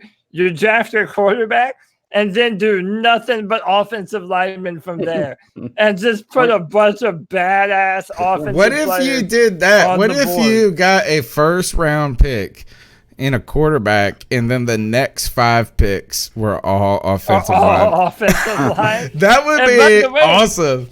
And by the way, we don't have Russell Okung we haven't for 2 years. He's not done after this year. Okay, he's done after this year. Taylor Moton has to be paid after this year, or else he's going to go somewhere else. I just got done telling you all that we have no real answer in the interior of the offensive line. So, yeah, I mean, that is the dream scenario. But I do think, there's when you're a Panther fan, you have to strike that line between what you want to happen and what's realistic to happen. I think right now there are so many different possibilities for the football team. It's possible that we're a 3-13 team, and I also think it's possible that we could be a 9-7 or a 10-6. No, if we're 9-7 and we end up not making the playoffs, are we any better than we were the year before at 5-11? No. I mean, is 9-7? Well, actually, I think it would give you a lot of. I think it would give you a lot of optimism and encouragement about the staff. Hope. Yeah, and you would know about the staff, and because you would know that you're close. Yeah, you would also have to do this is because if we go 4 games next year and win, guess what the narrative's going to be? Man, if we had Cam, I mean, that's what I'm going to be talking about the whole time. Shit, if we had Cam, think about this team if we had Cam on it. That's what someone put on Twitter. I thought it was a good tweet. Mm-hmm. It's like, how would you like this draft if we had Cam Newton coming back with Robbie Anderson, this and that? You would have been like, oh, shit. Then I'll start talking about you 9-7, whatever. Then I would all been like that. Did we ever give Cam Newton what we have right now? An all defensive. I don't even think we got. Yes. I don't think we got shit right now, guys. I think you guys need to be careful and cautious. We ain't got shit yet. We got a draft. We got some players that look good. We got some things like that, but we ain't seen shit on the field. Not a damn, not a now, nothing. Man, I say something, and 6 weeks later, it becomes true. I speak it into existence. I'll say this: I'm saying it. I don't blame. I'm wrong all the time, so I don't blame Tony for feeling that way, because I feel like, especially ever since I've joined this show, after 2 draft classes every year, we're always doing the. Yeah, I feel good. Yep. We're doing damn good. I understand, man. I understand. And by the way, that's why I'm very indifferent to it. If the Panthers do good, my Panthers are a good football team. If we don't, we're one step closer to number 16 wearing a Panthers shirt. I just want to say this is that we can be happy about the draft class and not be good next year. Number 16 is a horrible quarterback number, by the way. Be lucky that you're not in front of me. I do not want to buy a number 16 jersey. Are you kidding me? That is a horrible quarterback number. It sounds like a number, Trevor Lawrence, if you come to the NFL. All right, let's go to the next call. If you were in front of me, I would jump out of my chair and onto your head. Onto your head. 252-228-5098. What's going on, C3 Nation? This is Jay Serious. What's up, Jay Serious? Just want to give y'all a shout out, Thanks man. for the call. Y'all did y'all thing on those draft night, man. Y'all did y'all thing along with, Panther Nation podcast, Shatron, and Pat Coltrane, 4-man rush. I'm happy that y'all, all of y'all got this good content going on for the Carolina Panthers. Thank you, man. I think this, Panther Nation need that. So that's right. Other than that, man, I'm not gonna lie. I was not gonna watch this draft. I was not gonna watch this season. I was like, man, that whole Cam situation, man, it threw me off. I was like, still a fan. I'm not gonna watch the season. I hear you. But we back after watching the Chicago Bulls, documentary and stuff like that, because I'm a big Chicago Bulls fan, and I remember that whole situation and everything, and it hurt me, just like this situation hurt me. But I still watch my Chicago Bulls, so I'm still gonna watch my Carolina Panthers and stuff like that. So, I'm gonna watch. I like the draft that they had. I was hoping they picked tight end, but I'm cool with how the draft went. On paper it looks good. So, only time will tell how this, how everything would. Now we're just ready to see how it on the everything field. will work. Yeah. But I like the draft, on paper, so everything is good. So this call. Y'all have a good one, man. Holla at y'all. Yeah, man. Thank you, brother, for the call. And look, first I want to give a shout out to all the people out there putting content on YouTube, on podcast out there for Panther Nation, Pat Coltrane, all of those guys. We know I check into all of them. Look, we're fans doing this because we're having fun. We're having fun. Every Tuesday night for the last 8 years, we've gotten up here and just been friends on the internet, hanging out. So everybody's welcome. It's a grow together type of community. I think the internet and podcasters should embrace that rather than kind of the territorial attitude that sometimes comes about. Next, I wanted to go back to our point, though, about what we expect about the team and some different things. And with the draft is, guys, I expect the Panthers to win, but I don't predict they will. I expect I don't expect the team to be like, when I turn on the television, I better expect the team that has an opportunity to win. I just don't know. To everyone in the chat room too, I don't think Tony's not. None of us are pulling against the Panthers. I mean, but we're doing a Panthers podcast, for God's sakes. We want the Panthers to be the best team every single year. But there's being realistic about it. And it's like I said with Tony, you get this PTSD of, you get your hopes up and then they end up being squashed.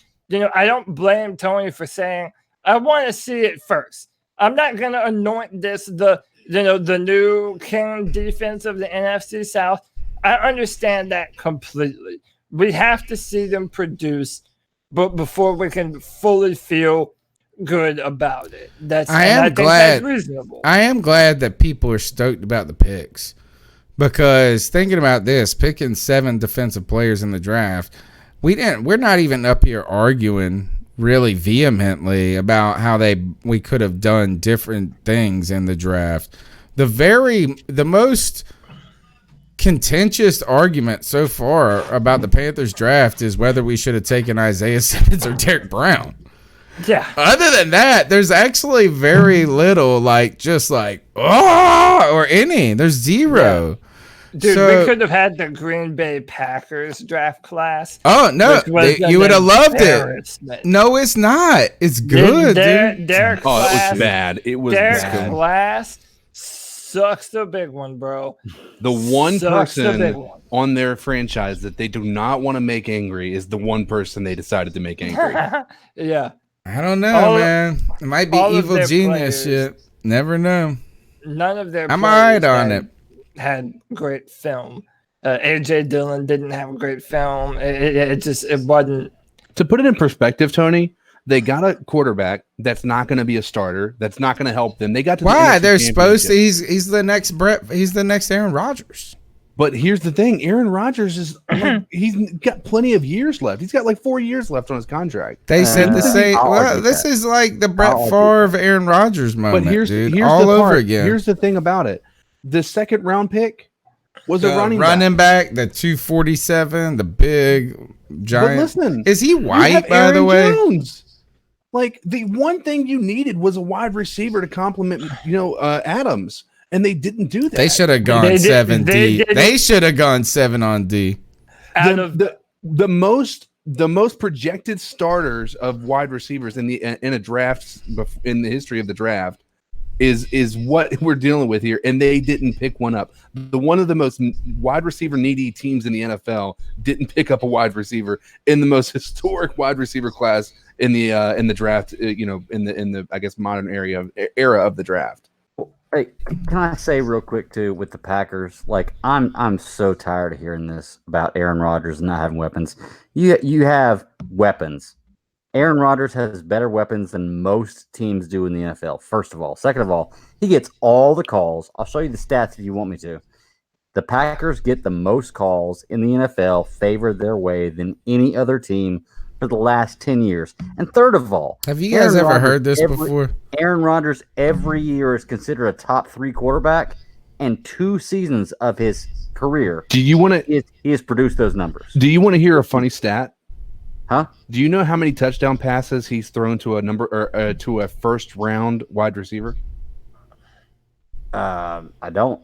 1 in his entire career. Now listen to this. How many did Cam? What about Cam? I bet you Cam has thrown 0. Let me finish the stat. No, because we did have Kelvin Benjamin as his first round wide receiver. That's right. That's right. Peyton Manning had over 200 touchdown passes to a first round wide receiver. Drew Brees has over 150. Tom Brady has over 150. I feel like they've always had weapons though. They got Adams. They got they had that white kid. They had Cobb. They had all these. They have never drafted they haven't drafted a first round wide receiver in 15 years. And that's a serious stat right there. That's a serious stat. So that doesn't matter where they got drafted. It does. It does, because what it means is always had weapons. Here's the thing. Let's look at Peyton Manning and let's look at Tom Brady and Peyton Manning. What do they have more of? Championships, right? They also have more touchdown passes. They also have more touchdown passes than than most people in the NFL. Drew Brees in the same boat. They had weapons. Because they were drafted weapons. Like that's the thing is Tom Brady or Aaron Rodgers. I don't like Aaron Rodgers. First round wide receivers as the end all be all. No, but I'm saying is you're a Hall of Fame wide receiver that was drafted in the 6th round. Your organization isn't making an effort to put weapons around you. That's what I'm saying. Like this sounds so familiar. But by the way, Devontae Adams, even before he was drafted, he's a player that got better in the NFL at running routes. When he was playing, when he was playing, no, they're not. But when he was playing, in college, he was not a good route runner. So Lee Trotter says this. Hold on. Lee Trotter says Rodgers does have Funchess to throw to, though, now. I forgot about that. That's the comment of the night right there. Rodgers has every year is looked at as a top 3 quarterback, and 2 years of his entire career, he has produced numbers as a top 3 quarterback. What did we say, guys, when Cam did this? He has 2 MVPs and 1 Super Bowl. Chicken salad out of chicken shit. He's making chicken salad out of chicken shit is what they're saying. I agree. I think they've had a lot of offensive talent. There's some questions about what drafting this kid Love. That's his name, right? Love. Yeah, Jordan Love. Means. The other thing is this, is maybe Rodgers, if our defensive draft is so freaking awesome, guys, and we're going to be freaking potentially 11-5, as Greg was saying, which is ridiculous. That's 10 wins. 10. Yeah. Why don't we trade for Rodgers, bro? We get this Super Bowl. We have Rodgers, Brady, and Breeze all up in the damn same division. Woo. Yeah, that would he be can insane. die behind our offensive line. Dude, that would be insane. You're absolutely right. That would be awesome. All right, I'm so tired of hearing people talk about Rodgers has never had an opportunity and no weapons. This guy has had nobody has ever everything said that ever till happened. like this I'm past not saying year. he hasn't had. I'm just saying his organization hasn't made a concerted effort to actually allow him to have weapons. Like Every year he has a top 5 wide receiver. But All right, just saying. you know, if who's they at the would helm, have though, to drafted, help if with they the- wouldn't have drafted a running back in round 2, it wouldn't have been so alarming. You know, you could have said, "Oh, Love is this prospect that we had all this grade on. We think he's going to be better than this. We're preparing for this." You could have said all of these things, but when you draft a running back in the second round and you're not a running back away from being legit, it's not the right move. And but by the way, right now they have Devontae Adams, and that's pretty much it. Maybe some dude named Allen Lazard. I take Devontae Adams over any 3 receivers we have. But you still have to have more. Hold on, though. I have their entire draft I'm with class. Greg on that.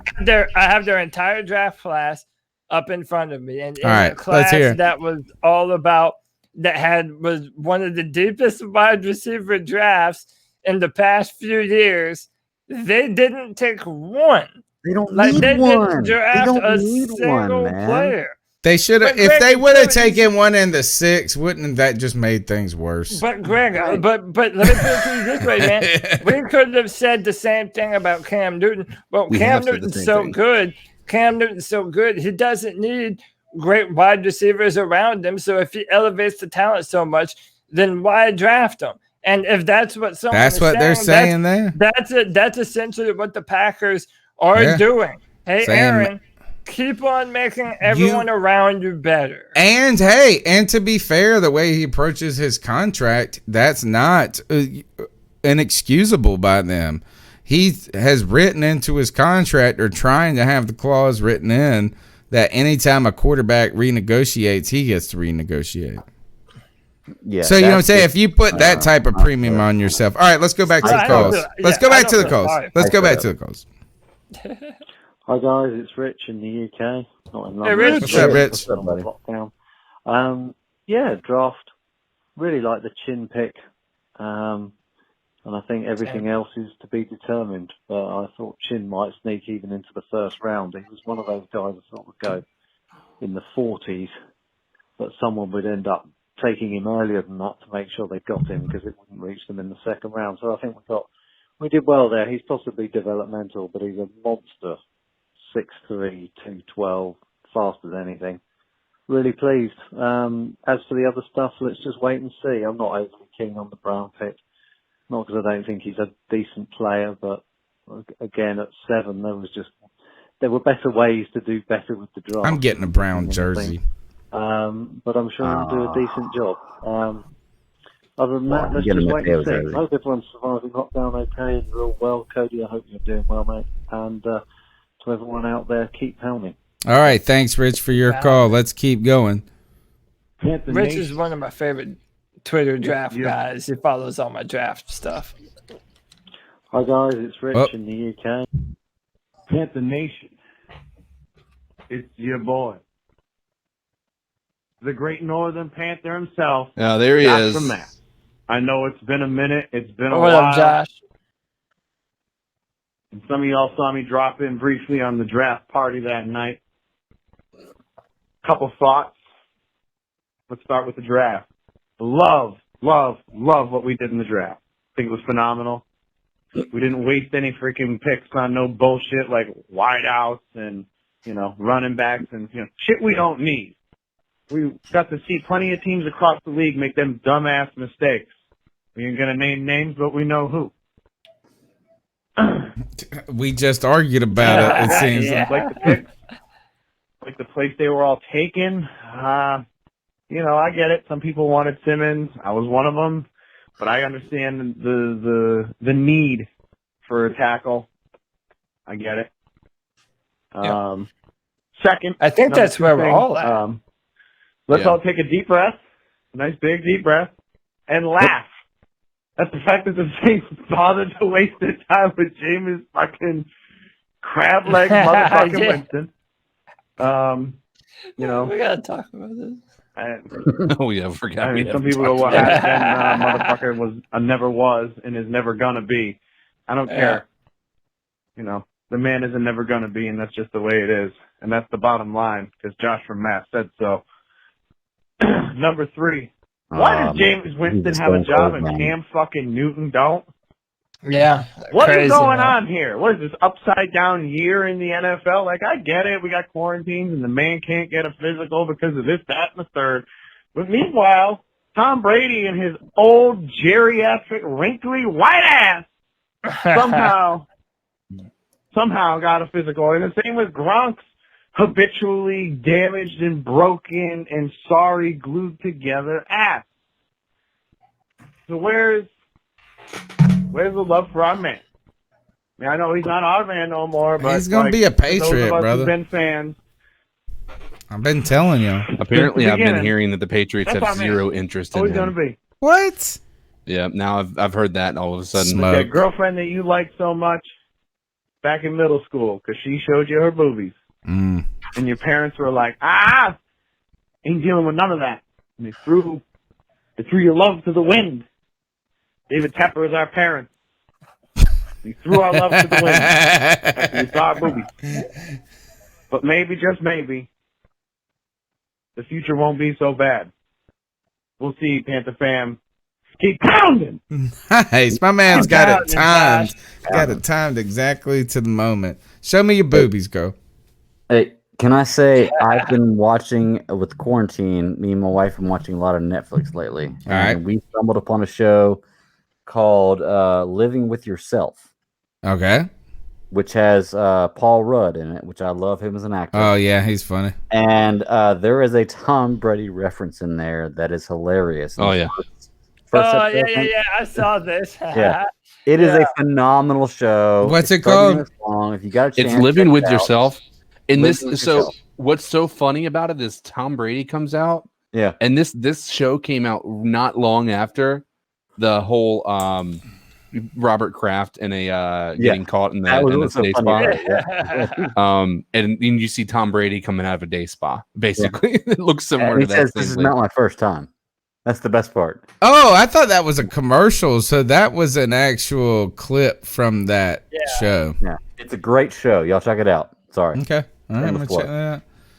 that out. Josh that from on- Mass is, I think we were in our feelings today. Some people in a group chat were in on Nick Montiero, all these guys on the show. Josh from Mass was up there on Facebook. And I beamed that highlight clip of Cam, that montage to the TV in the kitchen while I was cooking dinner. I was a little surprised with this, is that like 80% of that film was like 2015 and earlier. I mean, if you think about it, it was like every rushing touchdown. I forgot just how many touchdowns my man had on the ground. It was just always big runs, short runs. Yeah, it was just insane. So yeah. All right, let's keep going through with the calls there. Let me say this before we go to the next one. go ahead. I don't think we're going to really feel the absences until games are being played. So yeah, we're all coping and coming to terms with no Cam Newton, but I don't think you're really gonna feel it until it's time to play football again. Maybe, but we might actually. It might go easier than we think because Teddy is capable. I'm not talking about results. I'm talking about. I mean, even if it wins, just like emotion. Yeah, I'm just saying, like in the first few days leading up to opening kickoff of the first game of the season, like it's gonna dawn on you, man. I'm about to watch a Panthers season absent Cam Newton, Luke Kuechly, and Greg Olsen. And I just think that maybe it's going to hit a little bit harder later on. Ken Dye says no Netflix, just 2 cats. Well, brother, what you need to do is take your Android phone and get get Cinema HD on the Android phone, or jailbreak that Amazon Fire Stick like Greg told me about, and get that Cinema free joint. And then then you can be like off the grid, and you get the free shit. Or you do, Ken. Just saying. All right, next call. Hey, this is Anthony Rochelle. Just want to talk What's up, about Anthony? the defense that we The got. We got famous some good players. Anthony Rochelle with a great radio voice. Just wanted to also thanks for showing the love and respect for me. On top of the, hopefully I could be on top of the fan list for you guys. It's Anthony Rochelle. Keep pounding. Go Panthers. Keep pounding, man. Right. Have a Of course, good day. man. Thanks for the Anthony. Yeah, thank you for the support, man. Thanks for being there on draft night, and you guys keep pounding. Next call. What's up, guys? Chef Jeff here. Chef Jeff. What's up, Chef Jeff? I gotta say, I guess I'm somewhat happy with the draft. We did get some decent players. Looks like to me that I guess we're gonna focus on defense this year and I guess offense next year. Because just taking all defensive players like that.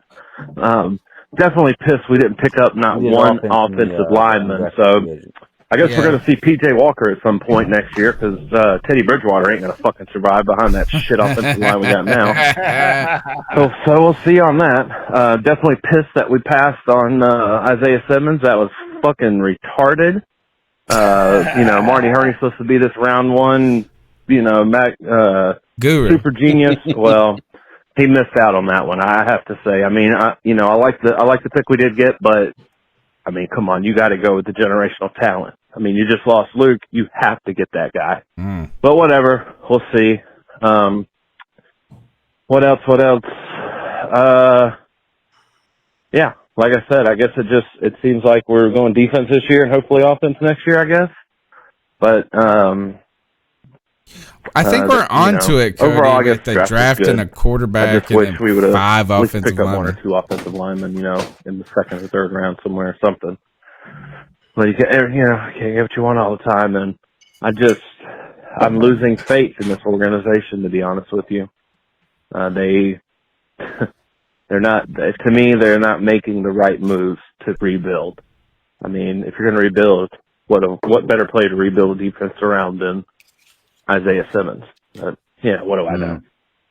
Anyway, be checking you guys out tonight. Shameless plug. If anybody's interested in mycology, mushrooms, gourmet mushrooms, medicinal mushrooms, start a new channel. It's called Chef Jeff Home Mycology. Check it out, guys. Sorry about the plug. Don't be sorry, brother. I'm going to check that mess out. Time got cut off. Chef Mycology, right? Is that what you said? Or Chef Jeff Mycology? No, I'm good. Anyway, keep pounding. I was only at 2 minutes 20 seconds. I'm going to play it again just so we get it again. Defense around then Isaiah Simmons. What do I know? Anyway, be checking you guys out tonight. Shameless plug. If anybody's interested in mycology, mushrooms, gourmet mushrooms, medicinal mushrooms, start a new channel. It's called Chef Jeff Home Mycology. Check it out, guys. Sorry about the plug. Check it out. Dude, we're there. Chef Jeff Home Mycology. Go check it out on YouTube. It's spelled Geoff, like Geoff. Hey, so it's not Jeff. Yeah, I made that mistake last week. And can I also point out that in the chat, best in the game, front 7, just gave us a love bomb of $5. Well, thank you so much. Thanks for the support, man. Been big outpouring of fans. Look, the draft, despite our kind of bickering over Isaiah this and that, I think, and this we started the show off talking about how kind of the draft was just invigorating to society a little bit. And the Panthers, this injected a little optimism into us, even if, we're trying to be realistic in the process, is that this is when hope springs eternal. Yeah, and that's what it's supposed to be. Thank God we're not up here bitching about how terrible of a draft it was. And from every different angle, which could have been a real possibility. Let me see. I think maybe Chef Jeff came back for another. I forgot to tell you guys. This is Anthony Rochelle. This is Anthony Rochelle. I forgot to tell you guys. Do you love the Carolina Panthers like I love the Carolina Panthers? But man, God bless you. I think you got that reference. Yeah. Shout out, Big Cat. All right, so right now we got through the cat calls. We talked about the draft. Oh, I guess we cannot finish up without talking about this. Here's there's two more clips. Two more clips I want to talk about from Rhule. Here, this one I think will make us all excited. Well, go ahead. Well, I mean, we could do it after or before. We didn't touch on the big news that Josh brought up. Famous Jameis is the backup to Drew Brees in New Orleans. I think it's a good pickup by the Saints. I mean, better with Cam, but maybe, you know what I mean. But here is that I think Jameis believes he should be a backup right now. I think Cam believes he is a starter, and I think Jameis is trying to get on a team that. One thing is that the worst thing can happen. What if Drew Brees got hurt? It's just over.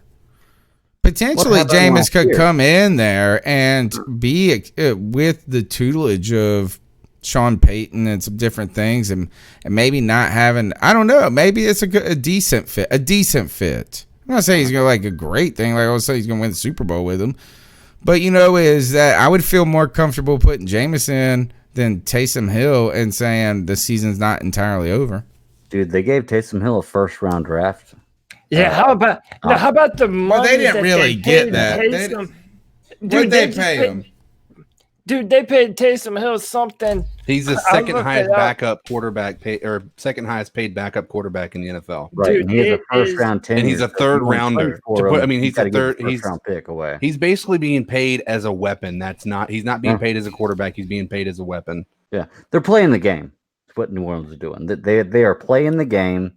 Taysom Hill is not a first round quarterback. He's not even a goddamn starting quarterback. Okay, in the NFL. Sorry, but. They are for some reason loving this guy, even though they just signed another quarterback that threw for 4,200 more yards than Taysom Hill did last year. 700 more yards than Taysom Hill did last year.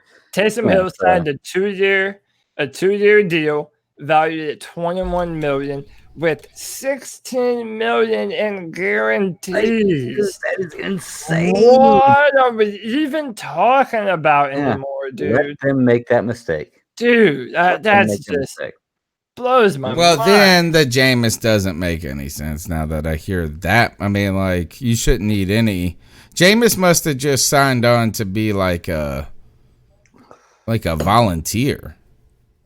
Dude, Jameis Winston throws 7 less interceptions last year than he did, and they are a playoff team with a MVP caliber type player playing the quarterback position. I'm sorry, if you take Jameis Winston's numbers away, his interceptions away, he is an MVP candidate. That's like saying if I was a better quarterback, then I would be a better quarterback. No, that's my favorite saying. If my aunt had nuts, she'd be my uncle. You're right. But we say the same thing about Cam Newton every year. If he had this, he'd be the best in the league. If he had this, he'd be the best in the league. If Jameis Winston does not throw... That's why he dresses like my aunt. If Jameis Winston doesn't throw 7 less interceptions than he did last year, he is the top 3 quarterback in the NFL and an MVP candidate. And they are 12-4 going to the playoffs. Just saying. Think about last year. He threw the first pass of the game against Carolina in London, a pick 6, right? Yeah, it was something like that. So take that away. He's thrown like 700 first pick 6. Yeah, they won that game. Take that away, we won the game, didn't we? We won that one. We lost. We beat the London one, yeah. That was before season exploded. But you can't the problem with Jameis is he has some beautiful passes. But he has just as equally as bad of passes. No, I agree. He's going to be awesome now. He's got LASIX, brother. Yeah. And he has Godwin and Evans. That's what I wanted. Sorry. Yeah. What I wanted to say, though, is I think the argument that we were having earlier around Aaron Rodgers is more apt for Jameis Winston. Because unlike Aaron, who everyone perceives to be a top 3 quarterback in the NFL, most even considered the best sometimes, Jameis Winston no doubt had a ton of talent around him for a very long time, and he never capitalized. And he always had these up and down kind of seasons. Now, they also and I follow some a Buck fan on Twitter, and he was saying that the Buccaneers, ever since they got Tom Brady, that they never put this amount of premium on offensive linemen when Jameis was there. Right. And it's funny that now Tom Brady is there and they're doing all this for him. I mean, I don't know. It sucks when your offensive line is terrible, but I'm of the mindset that if you're the number one pick in the draft out of all this time and all these years, the fact that he has failed to live up to that reputation, you cannot take all the blame away from him. Speaking of Billy Marshall, him and I were arguing about that the other day, arguing about Jameis Winston. Well, and it's like, I don't know, man. I'm not a believer in it. Realistically, Jameis Winston is one MVP season and one Super Bowl appearance away from being exactly what Cam Newton was. No, not even close. Oh my gosh. Again, Not if even my close. uncle had nuts, he would not be my aunt. Yards, touchdowns than Cam did. What is the saying Cody had just season away from being Cam Newton. You can say what I'm No, sorry, man. shush. It may sound All right. blasphemous, How many but- touchdowns? How many passing touchdowns does he have? Did they even have one winning season under Jameis? How many winning seasons did they have? This is Jameis? Cam. With Cam, you had what, 3 or 4 winning seasons? Three technically, because Three, one of Stop. the Your career. playoff in his appearances 8 career, was. 3 winning seasons. So I mean, come on. Three more than Jameis Winston's ever had. And you've got to, and I know everybody wants to talk about how you can't add these into it, but you have to when you're talking about Cam Newton. Jameis has nowhere near the rushing stats that Cam Newton has. You're right about that. I'll give you that. So to compare the two is I'll give you that. I would say borderline. That's the stupidest thing I ever heard. I was hoping I was going to get that. That's you know what? You raised a very good point. So anyway, go ahead. Sorry. This is crazy. I ain't ever listening to this again. What is this? Yeah. What is this podcast? And all Whatever, Tony. You'll see guys with their tomorrow. opinions? Let's see. Is that I think that's all the calls for tonight. Did we hear this one? Was that so? I forgot to tell you guys. Yeah, we heard. All right, so we got through all the calls tonight. We did not get through all the draft though, and we didn't get this. Look, there's all this great content right now. Here's Rhule on Christian McCaffrey on WFNZ throwing a little shade on the previous staff. Yeah, it's hard to answer because I wasn't here before. So like the workload he had last year wasn't really my responsibility. I know I've never had a player play 98% of the snaps. Yeah. For many reasons. I've never really had one tailback. If you it was college, I get it, but I had 2 pro tailbacks when I was in Rockwell Armstead's playing for the Jaguars, and Jahad Thomas. He was a senior and Rockwell was a sophomore. I'm still rotating them. I wanted guys to get stronger as the season went on. Christian's a weapon, so we need to use him, but B, we need to make sure that he wins games for us in the fourth quarter and he's dominant at the end of the year. And we have other good backs. We have Mike Davis, we have Reggie Bonifant, we have Jordan Scarlett, we have Curtis Samuel, who to me is someone that we can use in a multitude of ways. So I think that instead of just putting a number on it, I think that we're going to try to be really smart about the ways in which we use Christian. And when you think about it, he's 23 years old. I mean, it's just mind blowing. That is true. Mind blowing. He's 23. It's interesting too that you reference Curtis Samuel while his name has really been being associated with trade talks. Do you guys think that there is any truth to this? And do you think that it would behoove the Panthers to do this? I'd almost rather just keep Samuel for his final year in his deal than getting a 5th round pick. And then after you guys answer that, I want you to think about this. Why is it unethical to make a damn player play their final year of their contract? Because some people in the fan world believe that that's an impossibility. Go ahead. Well, before we answer that, let me just say that Matt Rhule has never said anything that has made me happier than what I just heard him say right there. What were we screaming from the top of our lungs all last season. Even in the end of games, or when we knew that we weren't a playoff team late in the season, we're just running our only franchise player into the dirt. Well, he was getting a record, homie. I was gonna say, you're screaming that. I'm down for him getting a record. It doesn't matter. If we are now paying McCaffrey the most running back money in the NFL right now. If 2 weeks later, it if changes. your game plan is to run him on 95% of the plays, congratulations, you'll have him for another 2 or 3 years because you were short-sighted enough to run him into the ground right now. I don't care what player you're talking about. The fact that we played McCaffrey that many snaps that late in the season absolutely could have been disastrous. He was chasing a dream, one man. thing went wrong. But I'm saying that's not how winning organizations manage their franchise players. And that's just the truth of it. No, I agree with you, Cody. That's not how you manage a guy like Christian McCaffrey. But last year, when the season is lost, we know we're not going to make anything. CMC has one goal, 1,000 and 1,000. There's only been 2 players in the NFL to do it for him, 1,000 and 1,000. And you know they played that way because in the end, after he got 1,000 yards receiving, they put him in for one more play to get one more catch just to make sure. What do you think you would rather have? What do you think you would rather have? A 1,000 season or a Super Bowl ring? Well, but could we have gotten a Super Bowl? Could we have gotten a Super Bowl? And that's my point. You're not playing for anything. Yeah, it's incredible that Christian broke that record, but now the Panthers have shown you what McCaffrey means to their organization. If you're going to run him into the ground and not play your 4th-round draft pick in Jordan Scarlett, not play Reggie Bonifant, but you don't lessen his load even a little bit, that's mismanagement. And there's no other way around it. If he is that important to the identity of your offense, you don't run him into the ground like that. And I love that Matt Rhule said that.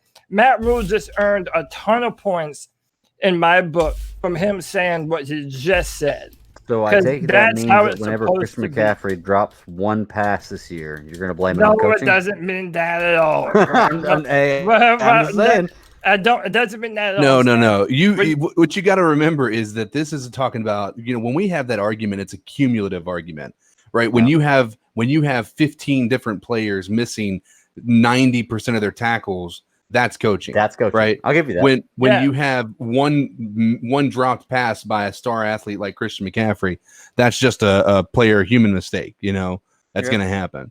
But I mean, you can't. I mean, I think we all just can agree that if there's a pattern of inability to play the game the way that it's supposed to be played, then that's where the coaching starts to become the issue. And these are all the reasons why I was shouting from the top of my lungs to fire Ron Rivera.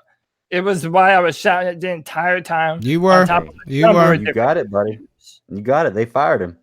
You got it. I do think that I like the way he frames it as this. It's not like taking a weapon off the field. That's kind of like what the previous thing said. It's like, why would we ever do that? Well, with the long-term, not even the long-term plan of season after season, but week 14. We don't want to run you into the ground this year, and it will happen. And you're fortunate you didn't do it to him because he was such a baby boy. He's 23 years old. He's about and when you hear that number 23, it really makes the dang extension Christian McCaffrey not sound so ominous. I'm sorry. Well, it makes it feel like when he's still in his prime, he's still in his prime. He's about to be in it. He ain't even in it. That's what I'm saying. He's only 23, it makes you feel like that at 28, when he's still in his prime, we may not have him. However, you never know what's going to happen in 5 years, man. But the part of that 93 snaps, though, I will say, is it is slightly misleading. He didn't have more touches than a lot of people. Right. He was on the field. He just never came off the field. Yeah. Right. Yeah. So I mean, as far running routes from a perspective of actually like touching the ball as much, it's in actually taking the physical toll of a tackle that, obviously blocking can be impactful to the body, but as far as actually taking the brunt of a tackle, He wasn't in.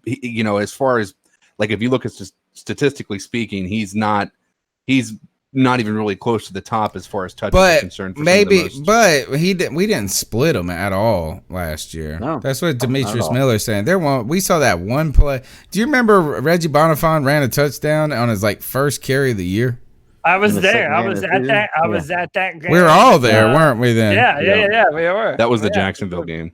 Yeah, but it took that long to get one carry. One carry. You know what I'm saying? Cameron Artis Payne is still waiting for his one carry. I do like that idea of this, is that it doesn't matter, it's like we're doing it for Christian team, not. I like that answer. Here's another thing. I do want to bring this up. How can we not talk about Cam Newton? Rhule was asked about this on WFNZ. Here he is. What would you say to your fan base, knowing that a lot of them out there are still kind of holding that against you guys, and you guys made a decision you thought was best for the team? What would you say to fans that are having a hard time getting past the Cam ordeal? Well, that's what makes fans great, right? Is that that they love the players.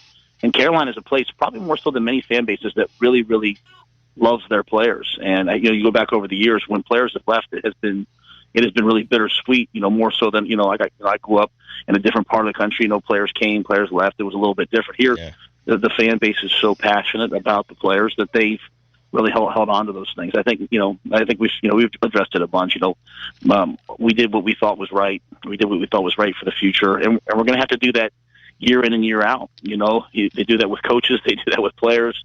This is a game of change. This is a game of turnover. All you can do is do things the right way. All you can do is tell people as best you can tell them. You have to give them hard news in this business. Just like, Luke walked into my office and gave me hard news about his future. And, I still see him all the time and respect, him for making a decision that was right for him. And I think we tried to make the decision throughout all the personnel moves that was right for us. And they're not easy.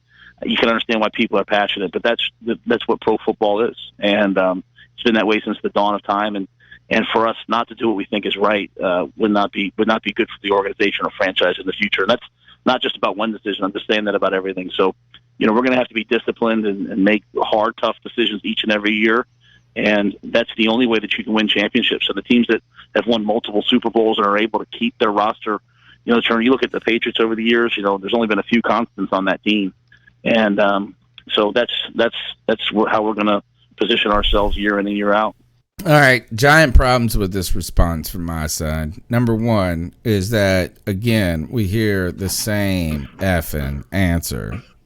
And he said it. He said, we've addressed this a lot, but we don't get to talk. Like here, not a single person has asked the one follow-up question that wouldn't satisfy a lot of us. Is you say that you did this for the right reasons and you believe for the best interest of the team. What are those reasons? Why? No, instead, and I'm going to throw a little shade. I'm not trying to throw shade because I love T-Bone. I love the Mac attack. But instead of just saying, okay, coach, well, why is this the best decision for the team? This is the question. Mac drew the Cam question, coach, and I drew another hard question here. So I'm going to be straight up to you here. You have to pick one: Texas barbecue, North Carolina barbecue, or Philly cheesesteaks. Only one, coach. All right. So my point being is that, and a lot of people gave them shit for being softies on this, and I'm not trying to give them shit specifically. I'm trying to give the entire media. I'm not even trying to be a jerk or an asshole. I don't even need it to be a super hard question. The legitimate question to me is you say that we did this because we believe it is in the best interest of the team. My question is, why do you believe that? That's it.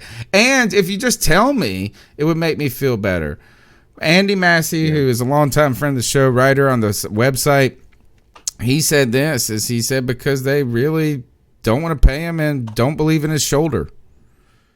If I heard that, but maybe they're doing a solid by not saying that aloud for Cam, but I need a little bit something more than we think like why did you do this? Because I thought it was best. Yeah, and listen, my opinion on this is Coach Rhule is looking at this like winning cures everything. Yeah, you're all mad right now because there's no Cam Newton. But if I turn this thing around and we start winning football games and we become a legitimate contender, I promise you're all going to forget Cam Newton and they're going to stop complaining about him being here. And if, from that perspective, I don't blame him for that.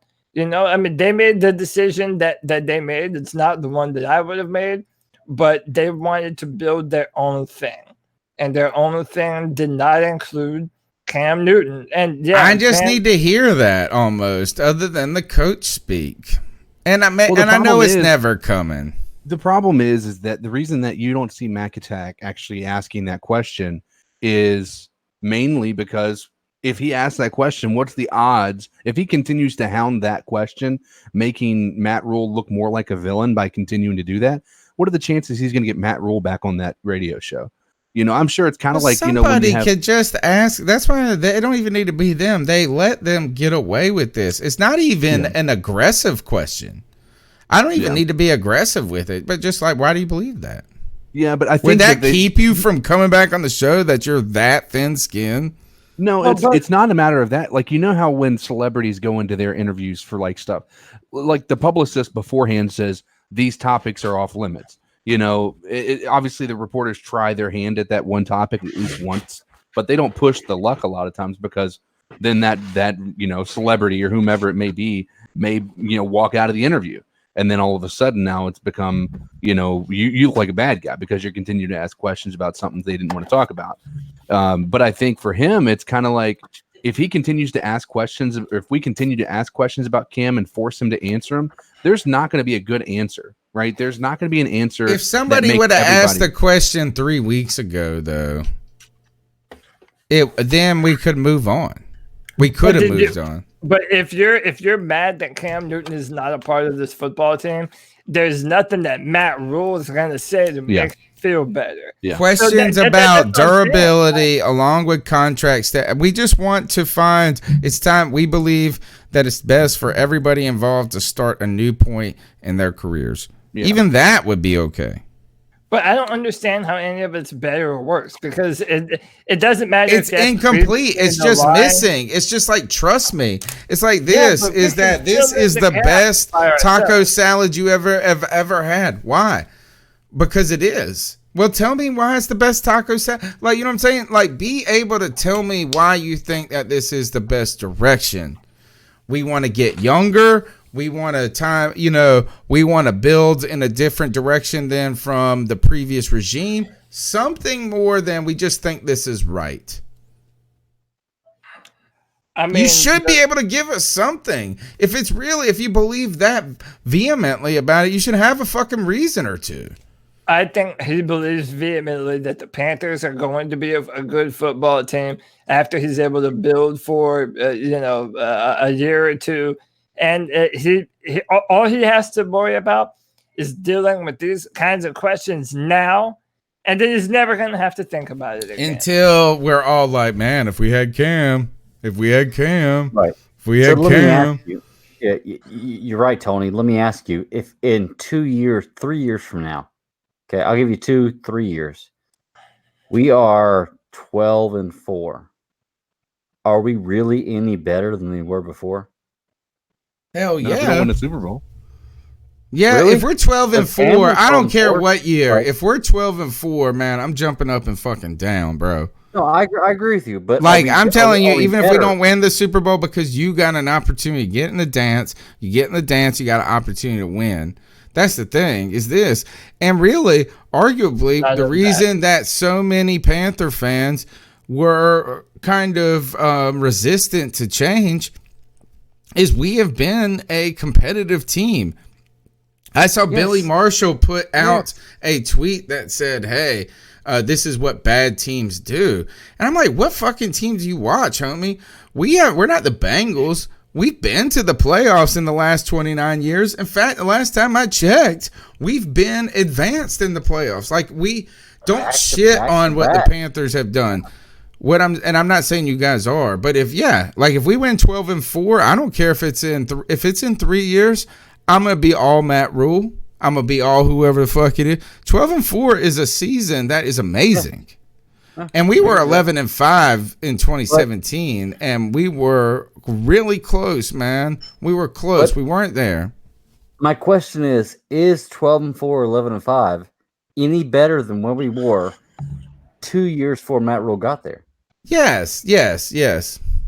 Is it really? Because we weren't that 2 years ago. We were like 12. We lost 12 games in a row that year. But also, yes. That when was the last time we won 12 games? 2015. That doesn't have a lot of context either, though, because if we're 12-4, 11-5, I mean, more than likely that's a playoff number. Right. So, like, are you talking about if we have that record and then fizzle out in the playoffs? That's what I'm asking y'all. Basically, is if we go 11-5, if we go 11-5, win the wild card, okay? Hell yeah, and I'm all in. The first round of the playoffs. Are we any better than we were with Cam Newton and the regime we had finishing one round of the playoffs at 11-5? I almost feel like it's not even a question that you can really answer. Like, all I'd say is this: I'd be happy as fuck definitely answer that we are 11-5. I would be happy as a fuck that we lost in the wild card round, because guess what we would say on this podcast the whole next season? They come in and draft this. We'll be like, oh shit, we 16-0. So yeah, if you are over positive in the NFL, man, you got things to be looking forward to. I've just seen this team with Cam Newton go 12-4, 11-5, all that kind of stuff, and we didn't win the Super Bowl. It happens. It happened to the Saints. It happens to all types of fucking teams. But I'd rather be a 12-4 than fucking the Bengals. I don't see how 4 years later going 12-4 and losing in the first round is any different than where you were already at. That's all I'm saying. I don't know, man. All I can say is this: 12-4 sounds like a big giant of fucking awesomeness in comparison to losing. When was the last time you felt like we won a game?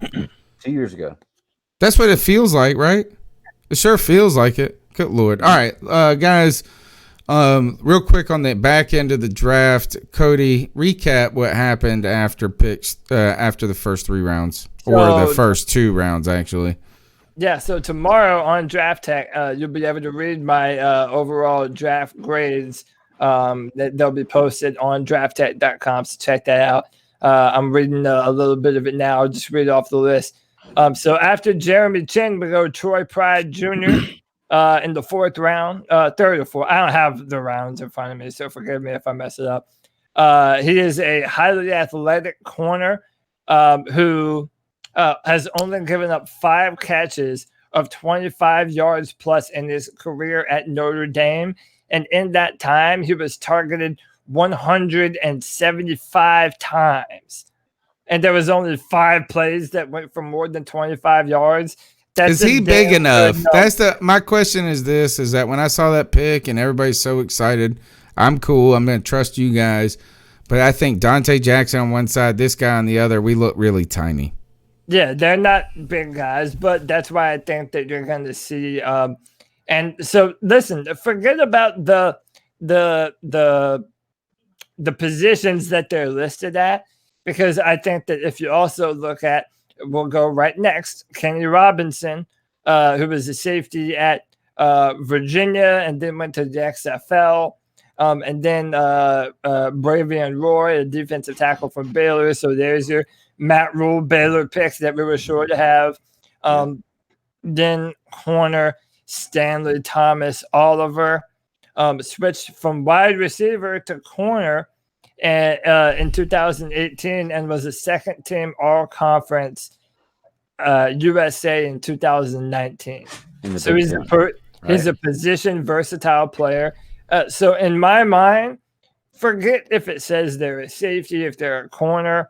Matt Rhule and our staff are going to try and put these players in matchup advantages. So, if we're playing, dude, this shit has the writing on the wall to either be the biggest awesome thing or the biggest terrible shit. Yeah, because like it sounds cool. It sounds cool, and then you're like, "Hey, welcome to the NFL, boy," and you're like, "Oh God, nope, this ain't it's cool." So horrible to say that, but I agree, 100%, man. I will say this: Troy Pride is definitely favored to start over Corn Elder or any. What happened to Ross Cockrell? What happened to Ross Cockrell? Is his just deal done? We either have to re-sign him. Yeah, we might still. So that actually would be a decent addition. We could use him on this roster. He was big enough. He was good enough to play number 2. You know what I'm saying? I don't know. Gosh, a lot of questions there. I think we are optimistic about things, but man, when you say things like this positionless player, okay, you can convince me on Isaiah Simmons. It gets harder and harder when we get down into the 5th round and you're like, this guy is listed as a safety, but we're going to have him play corner and we're going to match. Oh my gosh. This has the makings of a fucking disaster too. Those top 4 players are easily the ones that I have the most faith in, by far. Derrick Brown, Yatura Gross-Matos, Jeremy Chinn, Troy Pride Jr., whatever, man, whatever floats your boat. Those are players that I favor to be starters next year. And I think that Kenny Robinson and Stanley Thomas Oliver are also going to they're going to compete for a job, and they might end up winning some of those jobs. And I'm fine with that. We have to get faster in the backfield. There have been too many times over the years where teams have just thrown the ball all over us. Atlanta, New Orleans, Pittsburgh did it. Just so many teams are able to just run rampant all over our secondary. And it can't happen anymore. So we drafted a bunch of sure tacklers and high-end athletic players. Now it goes back to what me and Greg argue about all the time. Coaches have to coach. They have to coach them up. They have to learn their due diligence. And that's where this process starts. So, Cody, let me ask you, if this year the players we draft to come in do not produce, even though they've produced through high school, through college, everything else, is it coaching or is it the players? Well, it's both. It's coaches teaching rookies and rookies playing meaningful football in their first year in the NFL. But it is. But you want me to give you one answer and say, oh, it's definitely the coaches, but no, it's legitimately going to be on both of them, and both of them we're going to have to give both of them leeway. Like that's why I'm not mad at Tony for saying, I want to see it before I believe it, and I understand that because we have a rookie coaching staff, a ton of rookie players, and there's going to be some turnover period where everyone's getting the gist of things. So it is a little bit of both. Well, my example is like look at Toast Mateos, whatever the guy is. I don't know his name. Yeah. Yoder, like the restaurant Yoder's near where I live at, which is an Amish place or whatever, and you have to get up there and wait like 2 hours to get food there because it's so popular. Yoder, Gross-Matos. Size 16, size 17 Crocs. Actually, that's when I started to be down on the prospect, is when like I'm just not down on Crocs. But if I had a size 17 foot, I guess I could understand why, because you got to let half of it hang out the back. Right. Okay. Here's my question. Okay. This guy comes in. He is a 4-year senior, right? Gross-Matos? Yeah. That's year, junior year. I think he's a 4-year senior, though, right? I'd have to. I mean, I can look it up. That would be way more normal than a 2-year senior. It makes 1 year difference. It's not a big deal. Okay. So the guy is either 23 or 24. Okay. He's been playing football since he was 7 years old, maybe 6. I promise you. Okay. Where are we So going? this guy is a high-end talent that's been playing football for 20 probably years, maybe 18. Give him that. 18 years. Okay. If he comes in and he does not produce as far as tackles and scheme and everything else goes, he's 22. Is that the coach's fault? This guy's been coached for He's really hung up on this, Cody. Yeah, Greg is really just flogging this horse with the coaches. But I can still. And this is an argument that's like 7 months old. Where did this come from tonight? Greg, I can still do the rock, paper, scissors thing, man. Yeah, he's done all that. He's never done it in the NFL. Amen. Never done it in the NFL. With his top 3%, like you said. Yeah. And by the way, I'm learning that my man is a Pisces, just like me, born February 26th, just a few days before me. I like him even more. But he's 22 years old. You talking about your draft guy? Yeah, Gross-Matos. Yeah, Gross-Matos. Who is Matos? I don't know this man. Whatever, dude. That sounds like toast. And I don't want to say it that way, man. That's got to be on the next shirt. Yeah, toast. French toast. And by the way, all right, let's get off of this topic. Come on, let's go. Let's get out of this. I think the last thing I guess to talk about is this. It should be an ice up pick. Is anybody icing up the homeboy that had the tattoo that was getting covered up? Did he get cut today or something like that? Story, but not me. Yeah. I've heard. That's not my pick. So all right, I didn't know. It's not my ice up pick. I was hoping you guys could tell me about it a little bit, but I heard that I think it was like a punter selected by like the Patriots, a snapper or a punter. Yeah, or something. And he has like a white supremacist tattoo, and then he said he was going to get covered up, and then I heard. He didn't know. Yeah, he said he didn't know that it was a right-wing white supremacist group. Yeah, and then I think he may have gotten cut. I'm not sure. I'm not sure if he did or not, but interesting. All right, I got nothing else to talk about for tonight. We'll have plenty of time to talk about this. We're going to do some review videos of the draft, some short things, some short cut-ups. The show will be back on Tuesday, 9 p.m. The number's 252-228-5098. Subscribe on YouTube. We're on Twitter at @cat_Chronicles,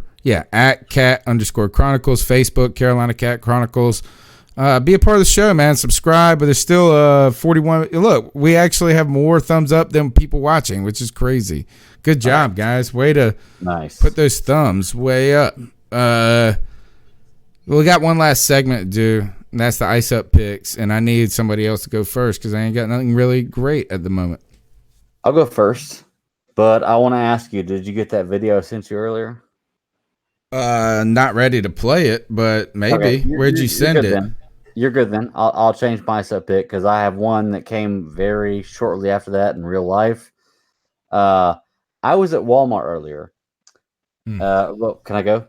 Yeah, that's the place for ice ups to be born. And me and the wife were buying some supplies for the house, and I walked by an end cap. And it has these Boba Fett Black Series helmets, which are $130.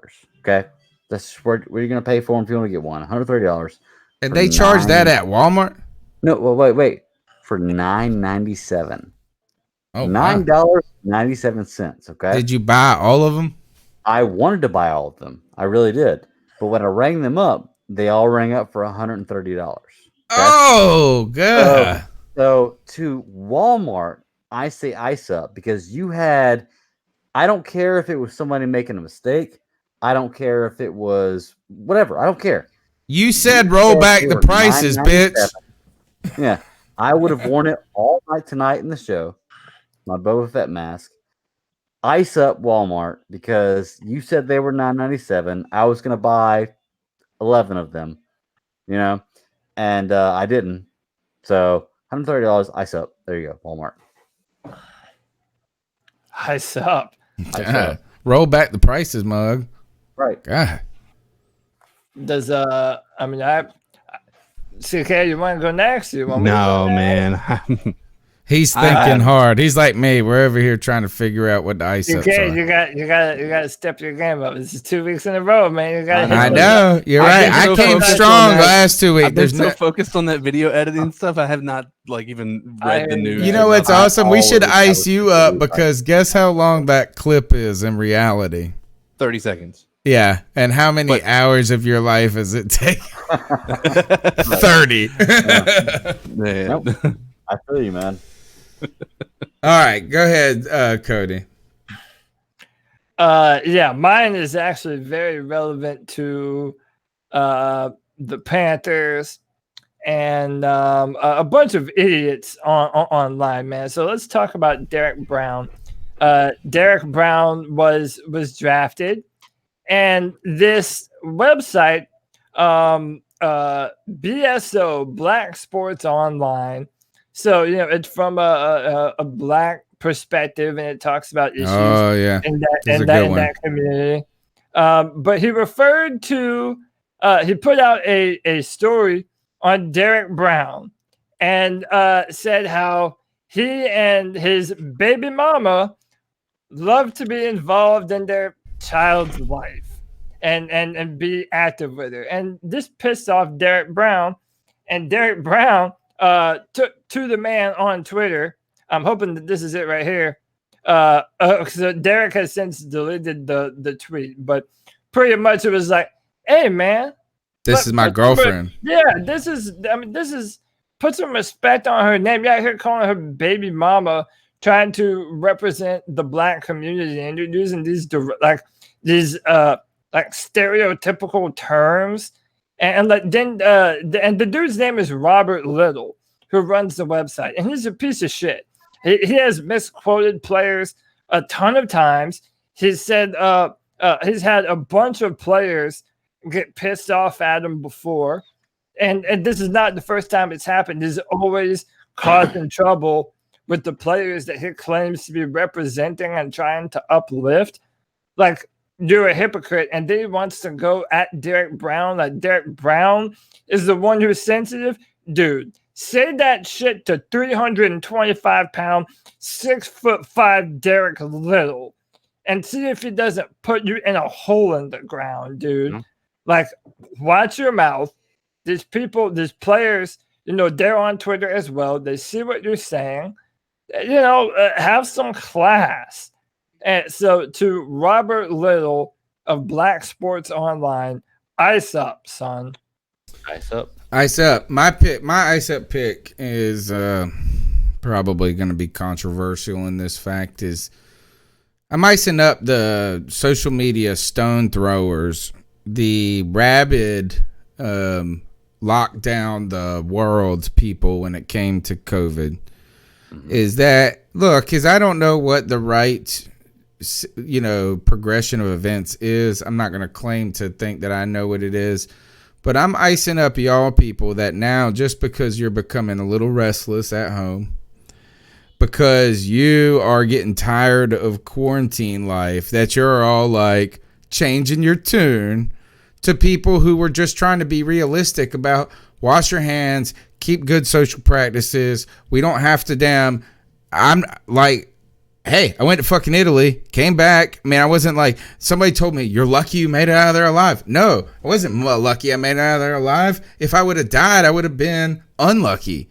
Right? I mean, it's like, this is the... You would have made it yeah, exactly. Yeah. I'm just not trying, but here, all of a sudden, I saw somebody these people who were all fucking going crazy over 19-year-old kids on the beach and this shit. And they said today, they wrote, if I pardon me if I got to stay locked up any longer. Like, I'm sorry now that you're being inconvenienced now, but you were stoning us and everybody else 2 weeks ago. So y'all bitches, ice up. My advice to you when it comes to your life and these types of things is to advocate, to promote in a positive way, but have some respect for other people. Because when you think you're always right, you're likely not. So here to you, I say ice up. I do have one. Yes. Okay. It came in the last second. You reminded me. All right. So it kind of goes along the same lines, but one of the things that I think we can all agree is that there is a such thing as quarantine fatigue, right? Certainly. Yeah, I mean, we're all kind of, I would imagine, maybe Greg's getting a little benefit of the doubt being able to get out and about and working and whatnot. But it's, it's one of these things that I think we all can agree that sometimes our humor is the only thing that helps us, entertainment, video games, all those things, right? To kind of maybe just get our mind off of things. But so people are posting online like, oh man, I wish hairdresser was essential, or this is essential, or that is essential. And all I hear on like what makes me so angry, and I know there are probably some people that are serious about it, but like when CNN comes out and basically their reporters, who are supposed to be unbiased, by the way, come out and they say, it's a disgrace the people out there talking about how they wish they could have a haircut. There are people dying out here. I'm like, can people not have a sense of humor in today's society now? Or just personal desires? Yeah, people are stuck at home. I don't even care if it was. Let's assume that they were joking, right? They know that obviously that's not an essential, part of everyday life. I mean, it's not something that needs to be happening to keep the world spinning. It's a convenience that we have as a human race and whatnot. But when people say that, it's an inconvenience. But I think we all can agree that it's not a reality. I mean, we want things to open up, but we're not in the mindset that if we're really concerned about COVID, that's not going to be a priority to open up. Right. Well, when you sit here and have a media making the people who are making these comments seem to be like they're evil people, like, I mean, just destroying them without allowing people to actually even come back and combat the opinion that this newscaster is making millions of people believe.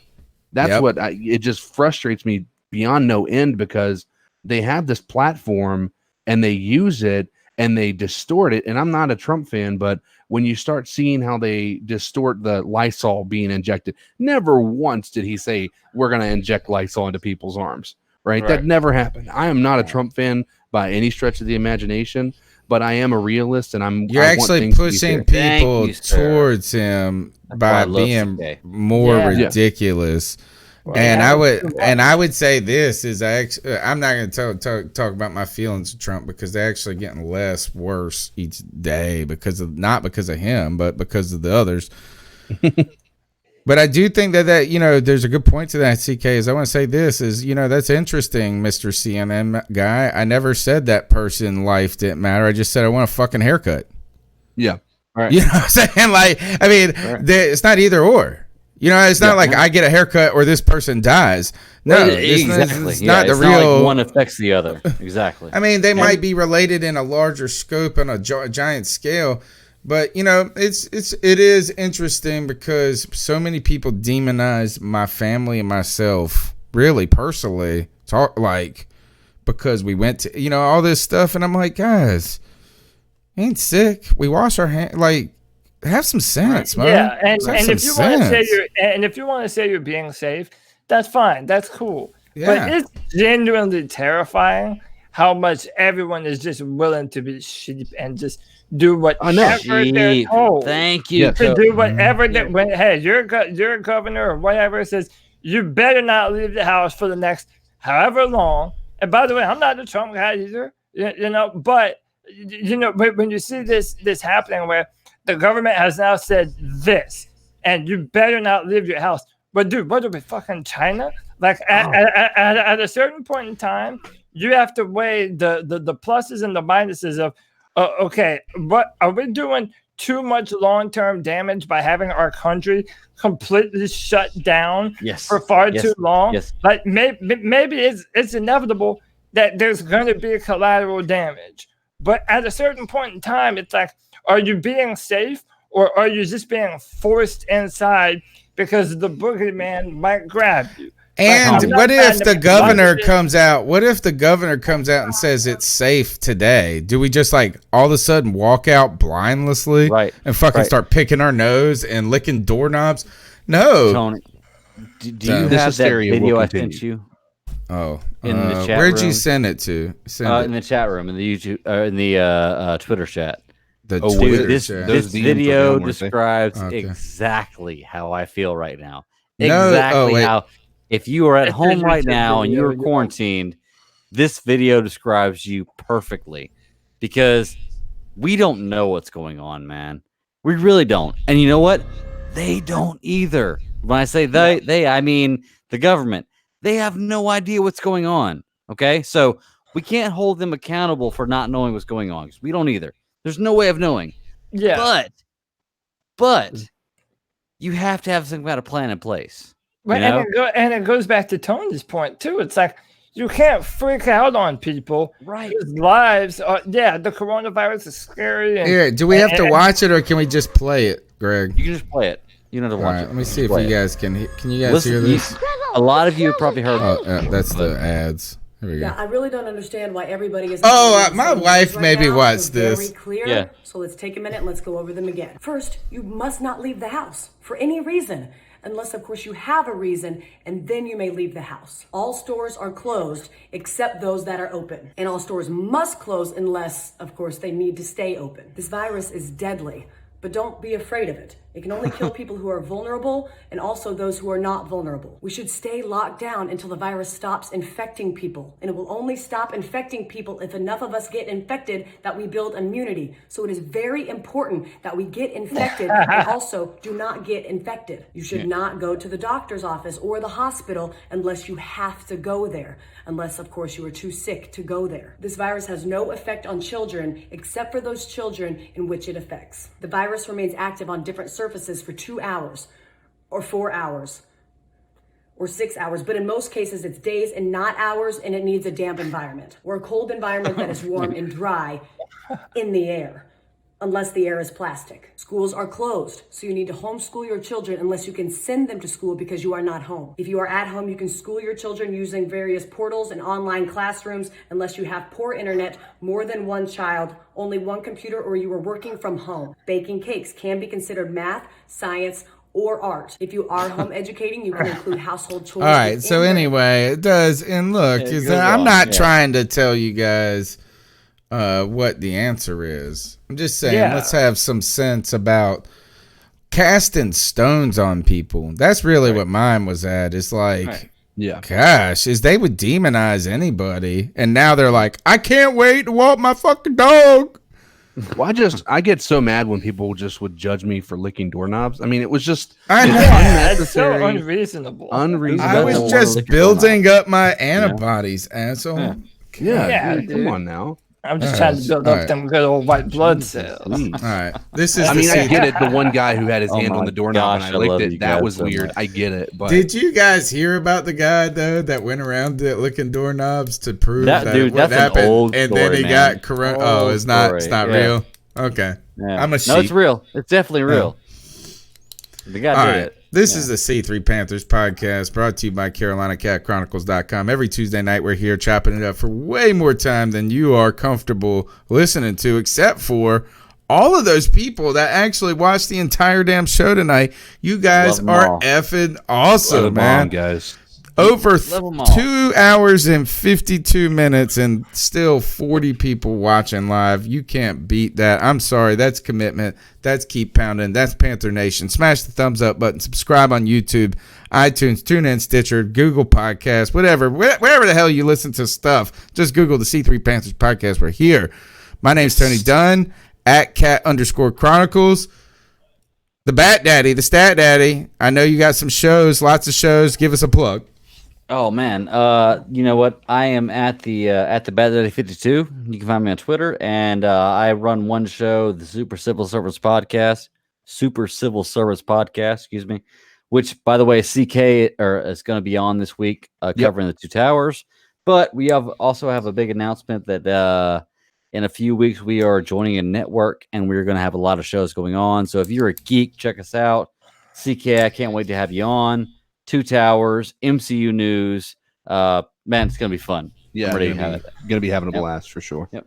Go ahead, Cody. I know you dropped an episode today on your gaming podcast. Yeah, so I have a brand new podcast with my friend Jeffrey Redmond called the Cripple Connection Podcast, where you can listen to two highly intelligent cripple mofos talk about everything on video games and video games related. I mean, if you're into video games, we're going to talk about everything. It's on my channel, but you can also search the Cripple Connection Podcast. I'm basically done with draft tech for the year. There's going to be a few monthly mock drafts that are kind of mulling over 2021. But for the most part, I'm done with that. But I have a draft review tomorrow that's going up live on drafthat.com. So be sure and check that out. And last but not least, you can follow me on Twitter at CodyLac, CodyLac. And you can talk to me about whatever you want to, man. And that's all from me. CK, when you're not licking doorknobs, where can they get after you at? You can get me on Twitter at CodizzleAllen. I've been trying to get the streaming thing done on Twitch, so I actually might need some of you guys' help. I mean, if you're interested in trying to help me out here, there's a level that you can become, which is called an affiliate. And what that requires is that I need 50 followers and I need to have an average of 5 viewers for every stream that I have. So if you guys if you haven't downloaded Twitch and you like the idea of listening to this guy play video games in an entertaining manner, at least I'd like to think it'd be entertaining, then go download Twitch, create an account, give me a follow, and it's completely free. You can subscribe to channels if you decide you feel like that's important, but it's not a requirement when you talk about following somebody like myself, and help me out and get to that affiliate mark. Make sure you send us the link, homie, when you go live next time, no matter night or day, so we can get those. We'll get you those 50 quick, in a hurry, as we continue to pound that out. Fantastic show tonight, guys, man. We'll be back next Tuesday. Until then, keep pounding.